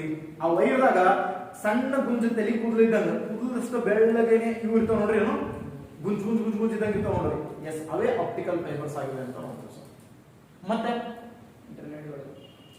ಇಂಟರ್ನೆಟ್ ಸೊ ಅದೇ ಇಂಟರ್ನೆಟ್ ಸರ್ವರ್, ಇದು ಕೇಬಲ್ ಬರ್ತಾವಲ್ಲ ಸರ್, ಈ ಕ್ಯಾಮ್ರಾ ಕೇಬಲ್ ಆಯ್ತು, ಇಂಟರ್ನೆಟ್ ಕೇಬಲ್ ಆಯ್ತು. ಸೊ ಏನ್ ಕೇಬಲ್ಸ್ ಬರ್ತಾವಲ್ಲ, ಸಿಗ್ನಲ್ಸ್ ಗಳನ್ನ ಕಳಿಸ್ಬೇಕಾದಾಗ ನಾವು ಅದನ್ನ ಬಳಸ್ತೀವಿ. ಅದ್ರ ಮೂಲಕ ಏನೇನ್ ಕಳಿಸ್ಬೋದು ನೋಡೋಣ ಹೇಳ್ರಿ. ಬೆಳಕನ್ನ ಕಳಿಸಬಹುದು, ಶಬ್ದವನ್ನ ಕಳಿಸಬಹುದು. ಸೊ ಮತ್ತೇನ್ ಕಳಿಸಬಹುದು? ಇಮೇಜಸ್ ಅನ್ನು ಕೂಡ ಕಳಿಸಬಹುದು. ಸೊ ಟೆಕ್ಸ್ಟ್ ಮೆಸೇಜ್ ಅನ್ನು ಕೂಡ ಕಳಿಸಬಹುದು ಅಂತ ನೋಡ್ತೀವಿ ಸರ್. ಅರ್ಥ ಆಗತ್ತರಿ? ಬೆಳಕು, ಶಬ್ದ, ಸೊ ಇಮೇಜ್, ಸೊ ಪಿಕ್ಚರ್ಸ್, ಮತ್ತೇನ್ ಕಳಿಸಬಹುದು ಅಂತ ಕೇಳಿದ್ರೆ ಸಿಗ್ನಲ್ಸ್ ಗಳನ್ನ ಕಳಿಸಬಹುದು, ಅಥವಾ ಸೊ ಟೆಕ್ಸ್ಟ್ ಸಂಕೇತಗಳನ್ನು ಕೂಡ ಕಳಿಸಬಹುದು ಅಂತ ನೋಡ್ತೀವಿ ಸರ್. ಸೊ ಇದು ಬಿಟ್ರೆ ಮತ್ತೆ ಯೂಸ್ ಮಾಡ್ತೀವಿ ನೋಡೋಣ ಹೇಳ್ರಿ. ಎಂಡೋಸ್ಕೋಪಿಗಳಲ್ಲಿ. Very good. ಎಂಡೋಸ್ಕೋಪಿಗಳಲ್ಲಿ ಇದನ್ನು ಬಳಕೆ ಮಾಡುತ್ತೇವೆ ಅಂತ ನೋಡ್ತೀವಿ ಸರ್. ಸೊ ಎಂಡೋಸ್ಕೋಪಿ ಅಂದ್ರ ಜಠರದಾಗ ಏನಾರ ಆಗಿತ್ತು ಅಂದ್ರೆ ಹೊಟ್ಟೆ ಬಹಳ ಬ್ಯಾನಲ್ ಅಥವಾ ಬ್ಯಾನಲ್ ಆಗತ್ತೇವೆ ಅಂತಂದ್ರ ಒಂದ್ಸಲ ಎಂಡೋಸ್ಕೋಪಿ ಮಾಡೋಣ ಅಂತ ಹೇಳ್ತಾರೆ ಸರ್. ಒಂದು 3 ವೈರ್ ಬರ್ತಾವ ಸರ್, ಬಾಯ ಬಿಟ್ಬಿಡ್ತಾರ. 3 ಜಠರದ ಒಳಗೆ ಹೋಯ್ತಂದ್ರ ಒಂದ್ರ ಮೂಲಕ ಲೈಟ್ ಬಿಡ್ತಾರ. ಸೊ ಒಂದು ಸ್ಕ್ರೀನ್ ಇಲ್ಲೇ ನೋಡ್ತಾರ, ಇನ್ನೊಂದು ಸ್ಕ್ರೀನ್ ಏನ್ ಮಾಡ್ತಾರ, ಸೊ ಟಿವಿ ಕನೆಕ್ಷನ್ ಕೊಟ್ಟಿರ್ತಾರ ಸರ್. ಬಟ್ ಸೊ ಒಂದ್ರ ಮೂಲಕ ಲೈಟ್ ಬಿಟ್ರೆ ಇಡೀ ಹೊಟ್ಟೆ ತುಂಬಾ ಬೆಳ್ಳಗ ಲೈಟ್ ಬೀಳ್ತದೆ ಸರ್. ಇಡೀ ಹೊಟ್ಟೆ ತುಂಬಾ ಬೆಳಕು ಬೀಳ್ತದ. ಸೊ ಅವಾಗ ಊಟ ಮಾಡಬೇಡ, ಜಾಸ್ತಿ ಅಂತ ಇರ್ತಾರ, ಬರೀ ನೀರ್ ಕುಡಿರಿ ಅಂತ ನೀರ್ ಕುಡಿಸಿರ್ತಾರ ಸರ್. ಸಿಕ್ಕಾಪಟ್ಟೆ ನೀರ್ ಕುಡಿಸಿ ಅದು ಬಿಟ್ರಂದ್ರ ಒಳಗ ಗಿಲ್ಸರ್ ಆಗಿತ್ತಂದ್ರ, ಸೊ ಒಳಗ ಏನಾರ ಎಸಿಡಿಟಿ ಹೆಚ್ಚಾಗಿ ಹೊಟ್ಟೆ ಒಳಗೋಡೆ ಏನಾರ ಕೊಡದಿತ್ತಂದ್ರ, ಸೊ ಹಂಗೇನಾರ ಇತ್ತಂದ್ರ ಅವುಗಳ ಏನಾರ ಪಿಕ್ಚರ್ದಾಗ, ಟಿವಿದಾಗ, ಸ್ಕ್ರೀನ್ ದಲ್ಲಿ ಕಾಣ್ತಾವ ಸರ್. ಸೊ ಅದು ಯಾವ ತತ್ವದ ಮೇಲೆ ಕಾರ್ಯನಿರ್ವಹಿಸುತ್ತದೆ ಅಂತ ಕೇಳ್ತಾನೆ. ಟೋಟಲ್ ಇಂಟರ್ನಲ್ ರಿಫ್ರಾಕ್ಷನ್ ತತ್ವದ ಮೇಲೆ ಕಾರ್ಯನಿರ್ವಹಿಸುತ್ತದೆ. ಎಂಡೋಸ್ಕೋಪಿ ಏನ್ ಮಾಡ್ತೀವಲ್ಲ ಸರ್, ಅದು ಅಂತ ನೋಡ್ತೀವಿ ಸರ್. ಇತ್ತೀಚೆಗೆ ಆಪ್ಟಿಕಲ್ ಫೈಬರ್ಸ್ ಸಿಕ್ಕಾಪಟ್ಟೆ ಬಳಕೆ ಮಾಡ್ತೀವಿ ಸರ್. ಚೀನಾದಿಂದ ರಾ ಮಟೀರಿಯಲ್ಸ್ ಅನ್ನು ಸಿಕ್ಕಾಪಟ್ಟೆ ತರಿಸ್ಕೊಳ್ತೀವಿ ಮತ್ತು ಅತಿ ಹೆಚ್ಚಾಗಿ ಆಪ್ಟಿಕಲ್ ಅನ್ನು ನಾವು ಬಳಕೆ ಮಾಡ್ತಾ ಇದೀವಿ. ಎಲ್ಲಕ್ಕಿಂತ ಹೆಚ್ಚಿಗೆ ಆಪ್ಟಿಕಲ್ ಮೇಲೆ ನಾವು ಡಿಮ್ಯಾಂಡ್ ಆಗಿದೀವಿ ಅಂತ ನೋಡ್ತೀವಿ ಸರ್. ಓಕೆ, ಸೊ ಸಾಕಷ್ಟು ನಿಮಗೆ ಇತರೆ ಎಕ್ಸಾಂಪಲ್ಸ್ ಅನ್ನು ಕೇಳಿದ್ರೆ ಹೇಳ್ಕೊತ ಹೋಗ್ಬಿಟ್ರೆ ನೋಡ್ಕೊಡಿ, ಎಲ್ಲಾದ್ರೂ ಸಿಕ್ತು ಅಂದ್ರೆ ಸೊ ಆಡೆಡ್ ಮಾಡ್ಕೊಂಡು ಹೋಗ್ಬಿಡ್ರಿ. ಸಾಕಷ್ಟು ಎಕ್ಸಾಂಪಲ್ಸ್ ಬೇಕಿದೆ. ಸೊ ಅದರ ಕ್ಯಾರೆಕ್ಟರ್ ಬಗ್ಗೆ ಇನ್ನೊಂದು ಸ್ವಲ್ಪ ಹೇಳ್ತೀನಿ ಸರ್. ಆಪ್ಟಿಕಲ್ ಅಲ್ಲೇ ಹೇಳ್ತೀನಿ ನೋಡ್ರಿ. ಆಪ್ಟಿಕ್ ಅಂದ್ರೆ ಏನು? ಆಪ್ಟಿಕ್ ಸೊ ಕಣ್ಣು. ಫೈಬರ್ ಅಂತ ಕೇಳಿದ್ರೆ ಎಳೆ. ಆಪ್ಟಿಕಲ್ ಫೈಬರ್ ಕಣ್ಣಿನ ರೀತಿಯ ಎಳೆಗಳು ಅಂದ್ರೆ ಸೊ ಆಪ್ಟಿಕ್ ಅಂದ್ರ ಬೆಳಕು ಸರ್, ಒಂದು ರೀತಿ ಬೆಳಕು ಆಗುತ್ತೆ. ಸೊ ಆಪ್ಟಿಕಲ್ ಫೈಬರ್ ಅಂದ್ರೆ ಬೆಳಕನ್ನ ಪ್ರವಹಿಸುವ ಅಥವಾ ಸೊ ದೃಷ್ಟಿಯನ್ನ ಪ್ರವಹಿಸುವ ಒಂದು ಸೊ ಕೇಬಲ್ಗಳಾಗಿವೆ ಅಂತ ನೋಡ್ತೀವಿ ಸರ್. ಹಾಗಾದ್ರೆ ಇದು ಸೊ ಸಣ್ಣ ಸಣ್ಣ ಆಗಿರ್ತಕ್ಕಂಥ ಆಪ್ಟಿಕಲ್ ಗಳಿಂದ ಮಾಡಿರ್ತಾರೆ ಸರ್.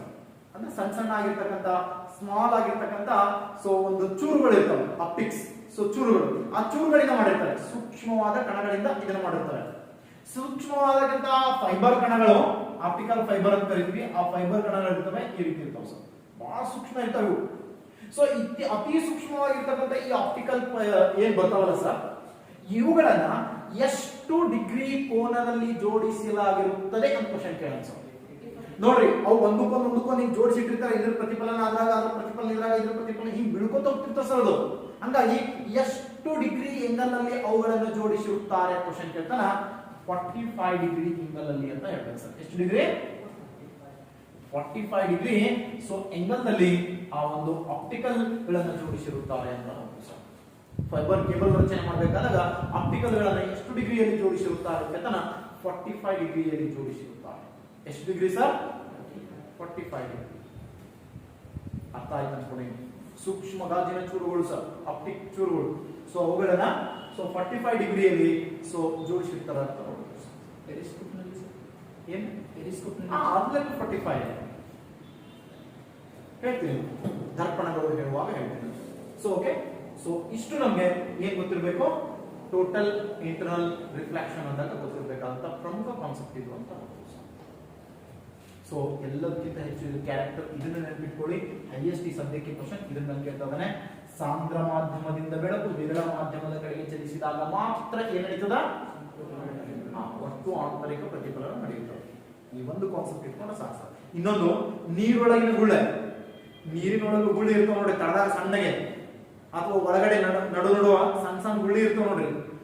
ಅವುಗಳು ನೋಡ್ರಿ ಹೆಂಗ್ ಹೊಳಿತಿರ್ತಾವ, ಅತಿ ಬ್ರೈಟ್ ಆಗಿ ಹೊಳಿತಿರ್ತಾವ ನೋಡ್ರಿ. ನೋಡ್ರಿ ವಜ್ರವನ್ನ ಹೊಳಿತಿರ್ತಾವ, ನೋಡಿಲ್ಲ? ಸೊ ಆ ಏನ್ ವಜ್ರ ಹೊಳ ಹೊಳಿತಾವಲ್ಲ ಸರ್, ಅದಕ್ಕೆ ಕಾರಣ ಏನು ಅಂತ ಕ್ವಶನ್ ಕೇಳ್ತಾನೆ.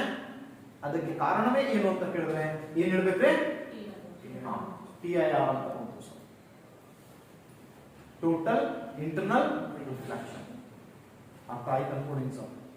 ಸೊ ಇದಾದ್ಮೇಲೆ ನೆಕ್ಸ್ಟ್ ಒಂದು ಕಾನ್ಸೆಪ್ಟ್ ಅನ್ನ ಕೇಳ್ತಾನೆ ಸರ್. ಯಾವುದು ಅಂತ ಕೇಳಿದ್ರೆ, ಸೊ ನೀವು ಕಾಮನ್ ಬಿಲ್ ಅನ್ನು ನೋಡ್ತೀವಿ, ಗೊತ್ತೇನು ಸರ್? ಕಾಮನ್ ಬಿಲ್ ಅಲ್ಲಿ ಏನ್ ನಡೀತದೆ ಪ್ರಕ್ರಿಯೆ ಅಂತ ಗೊತ್ತಾ ನಿಮ್ಗೆ? ಅನುಕ್ರಮವಾಗಿ ಸೊ ಬರೇ ಕಾಮನ್ ಬಿಲ್ ಮೂಡೋದು ಅಂತ ಕೇಳಿದ್ರೆ, ನಾನು ರಿಫ್ರಾಕ್ಷನ್ ಹೇಳುವಾಗ ಹೇಳಿದೀನಿ, ವಕ್ರೀಭವನ ವಿಡಿಯೋದಾಗ ಹೇಳಿದೀನಿ ಏನಂತ. ಸೊ ಅದು ವಕ್ರೀಭವನ ತತ್ವದ ಮೇಲೆ ಕಾಣುತ್ತದೆ ಅಂತ ಹೇಳಿದೀನಿ. ಆದ್ರೆ ನಡೆಯೋದಾದ್ರೂ ಏನ್ ನಡೀತದೆ ಅಂತ ಕೇಳಿದ್ರೆ, ಒಂದೇದು ಡಿಸ್ಪರ್ಷನ್ ಆಫ್ ದ ಲೈಟ್ ನಡೀತದ, ಬೆಳಕಿನ ಬಣ್ಣ ಚದುರುವಿಕೆ. ಸೊ ಎರಡನೇದು ಏನ್ ನಡೀತದೆ ಅಂತ ಕೇಳಿದ್ರೆ, so total internal reflection of the light ನಡೀತದೆ ಸರ್. ಆಮೇಲೆ ರಿಫ್ರಾಕ್ಷನ್ ಆಫ್ ದ ಲೈಟ್ ನಡೀತದ. ಸೊ ನೋಡ್ರಿ, ಇದೊಂದು ವಾಟರ್ ಡ್ರಾಪ್ ಅಂತ ತಿಳ್ಕೊಳ್ಳಿ ಸರ್, ನೀರಿನ ಹನಿ.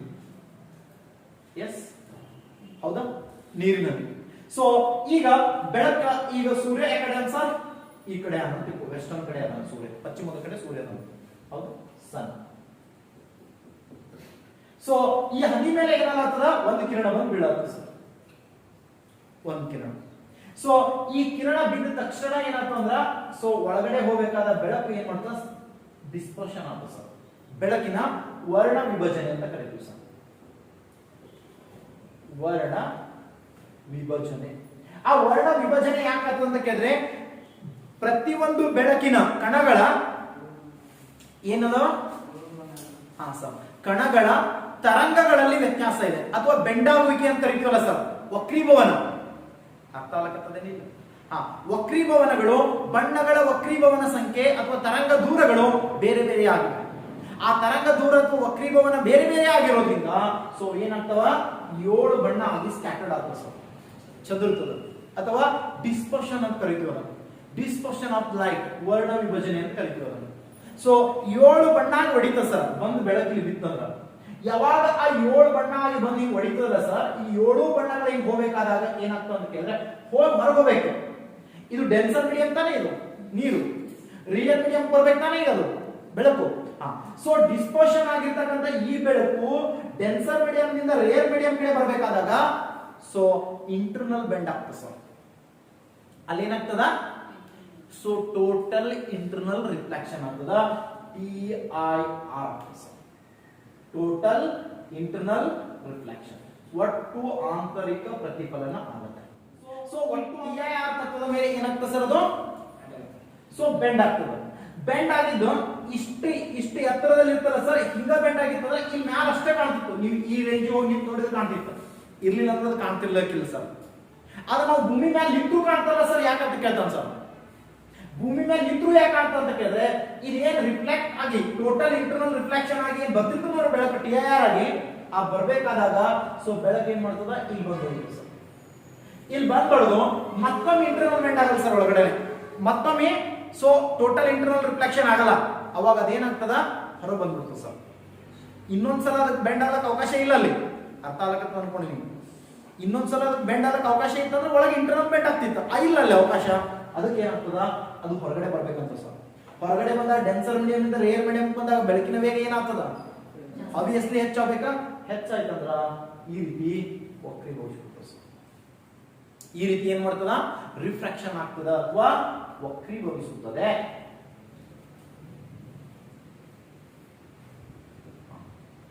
ಈ ಹಿಂಗ್ ವಕ್ರೀಭವಿಸ್ತಂದ್ರ ಸೊ ಅದು ಕೆಳಗೆ ವಕ್ರೀಭವಿಸ್ತದ ಸರ್. ಈಗ ಏನಾಗ್ತದ, ಕೆಳಗಡೆ ವಕ್ರೀಭವಿಸ್ತದ. ನಾ ಇಲ್ಲಿ ನೋಡ್ಲಕ್ಕಂದ್ರ ಸರ್ ಸಣ್ಣ ಕಡೆ ಅದನ್ನ ವೆಸ್ಟರ್ನ್ ಕಡೆ, ನಮ್ಗೆ ಈಸ್ಟ್ ಕಡೆ ಏನಾಗ್ತದ, ಕಾಮನ್ ಬಿಲ್ ಬಿದ್ದಾಗ ಹಿಂಗ್ ಮೂಡ್ತದ ಅಂತ ನೋಡ್ತೀವಿ. ಹಾಗಾದ್ರೆ ಸೊ ಈ ಕಾಮನ್ ಬಿಲ್ಲಿನಲ್ಲಿ ಸೊ ಈ ಒಂದು ಯಾವುದು ಅಶ್ರವವಾಗಿ ವರ್ತನೆ ಮಾಡುವಗಳಕ್ಕೆ ಟೈನಿ ಸೊ ಸ್ಮಾಲ್ ಅಂತ ಕೇಳಿದಾನೆ ಸರ್. ಟೈನಿ ಸೊ ವಾಟರ್ ಅಂತ ಕರೀತೀವಿ ಸರ್, ಅಥವಾ ರೈನ್ ಡ್ರಾಪ್ಸ್ ಅಂತ ಕರೀತೀವಿ. ಟೈನಿ ರೈನ್ ಡ್ರಾಪ್ಸ್ ಅಂತ ಕೊಟ್ಟಿದ್ದಾರೆ UPSC ದಲ್ಲಿ. ಸೊ ಸಣ್ಣ ಸಣ್ಣ ನೀರಿನ ಕಣಗಳು ಇಲ್ಲಿ ಅಶ್ರಗದಂತೆ ವರ್ತಿಸುತ್ತವೆ ಕಾಮನ್ ಬಿಲ್ ಮೂಲಕ. ಸೊ ಅದಕ್ಕೆ ನಾವು ಹೇಳ್ತೀವಿ ವಕ್ರೀಭವನ ಕಾರಣ. ಬರೀ ವಕ್ರೀಭವನ ಒಂದೇ ಕೊಟ್ಟಿಲ್ಲ ಸರ್. IAS ದಾಗ ಏನ್ ಕೊಟ್ಟನಂದ್ರ ಅನುಕ್ರಮವಾಗಿ ಏನೇನ್ ನಡೀತದೆ 3 ಸೀಕ್ವೆನ್ಸ್ ಕೊಟ್ಟಾನ ಸರ್. 3 ಸೀಕ್ವೆನ್ಸ್ ಅನುಕ್ರಮವಾಗಿ ಹೇಳ್ರಿ ಅಂತ ಹೇಳ. So first dispersion of light, ಆಮೇಲೆ total internal reflection of light, so ಆಮೇಲೆ ರಿಫ್ರಾಕ್ಷನ್ ಆಫ್ ದ ಲೈಟ್. ಇಷ್ಟು ಹೇಳಿದ್ರೆ ಸೊ ನಿಮ್ ಬೆಳಕಿನ ವಕ್ರೀಭವನ ಅಂತಕ್ಕಂಥ ಕಾನ್ಸೆಪ್ಟ್ ಮುಗಿತು ಅಂತ ನೋಡ್ತೀವಿ ಸರ್. ಇನ್ನು ನೆಕ್ಸ್ಟ್ ಸೊ ಯಾವ್ದು ಬಗ್ಗೆ ನೋಡೋಣ ಅಂತ ಕೇಳಿದ್ರೆ, ಇನ್ನು ನೆಕ್ಸ್ಟ್ ಒಂದು ಕಾನ್ಸೆಪ್ಟ್ ಬರುತ್ತೆ. ಯಾವುದು ಅಂತ ಕೇಳಿದ್ರೆ ಸೊ ದರ್ಪಣ ಅಂತ ಬರುತ್ತೆ ಸರ್. ದರ್ಪಣಗಳ ಬಗ್ಗೆ ಕಾನ್ಸೆಪ್ಟ್ ನೋಡ್ಬೇಕಾಗುತ್ತೆ. ನಮ್ಮ ವಿಡಿಯೋಗಳು ತಮಗೆ ಇಷ್ಟ ಆದರೆ ದಯವಿಟ್ಟು ನಮ್ಮ ವಿಡಿಯೋಗಳನ್ನು ಲೈಕ್ ಮಾಡಿ, ಕಮೆಂಟ್ ಮಾಡಿ, ಶೇರ್ ಮಾಡಿ. ಹಾಗೂ ಇನ್ನೂ ನಮ್ಮ ಚಾನಲ್ ಅನ್ನ ತಾವು ಸಬ್ಸ್ಕ್ರೈಬ್ ಆಗದಿದ್ರೆ ದಯವಿಟ್ಟು ಸಬ್ಸ್ಕ್ರೈಬ್ ಬಟನ್ ಅನ್ನು ಒತ್ತುವ ಮೂಲಕ ಸಬ್ಸ್ಕ್ರೈಬ್ ಆಗಿ ಬೆಲ್ ಐಕಾನ್ ಅನ್ನು ಒತ್ತಿದ್ರೆ ಸೊ ಇನ್ನಷ್ಟು ವಿಡಿಯೋಗಳನ್ನ ಮತ್ತೆ ಮುಂಚಿತವಾಗಿ ನೀವು ನೋಡುವ ಒಂದು ಸೌಲಭ್ಯವನ್ನು ಪಡ್ಕೋತಿದ್ರಿ. ದಯವಿಟ್ಟು ನಮ್ಮ ಚಾನಲ್ ಅನ್ನ ಸಬ್ಸ್ಕ್ರೈಬ್ ಆಗಿ ಮತ್ತು ನಿಮ್ಮ ಸ್ನೇಹಿತರಿಗೂ ಹೇಳಿ ಸಬ್ಸ್ಕ್ರೈಬ್ ಆಗಲು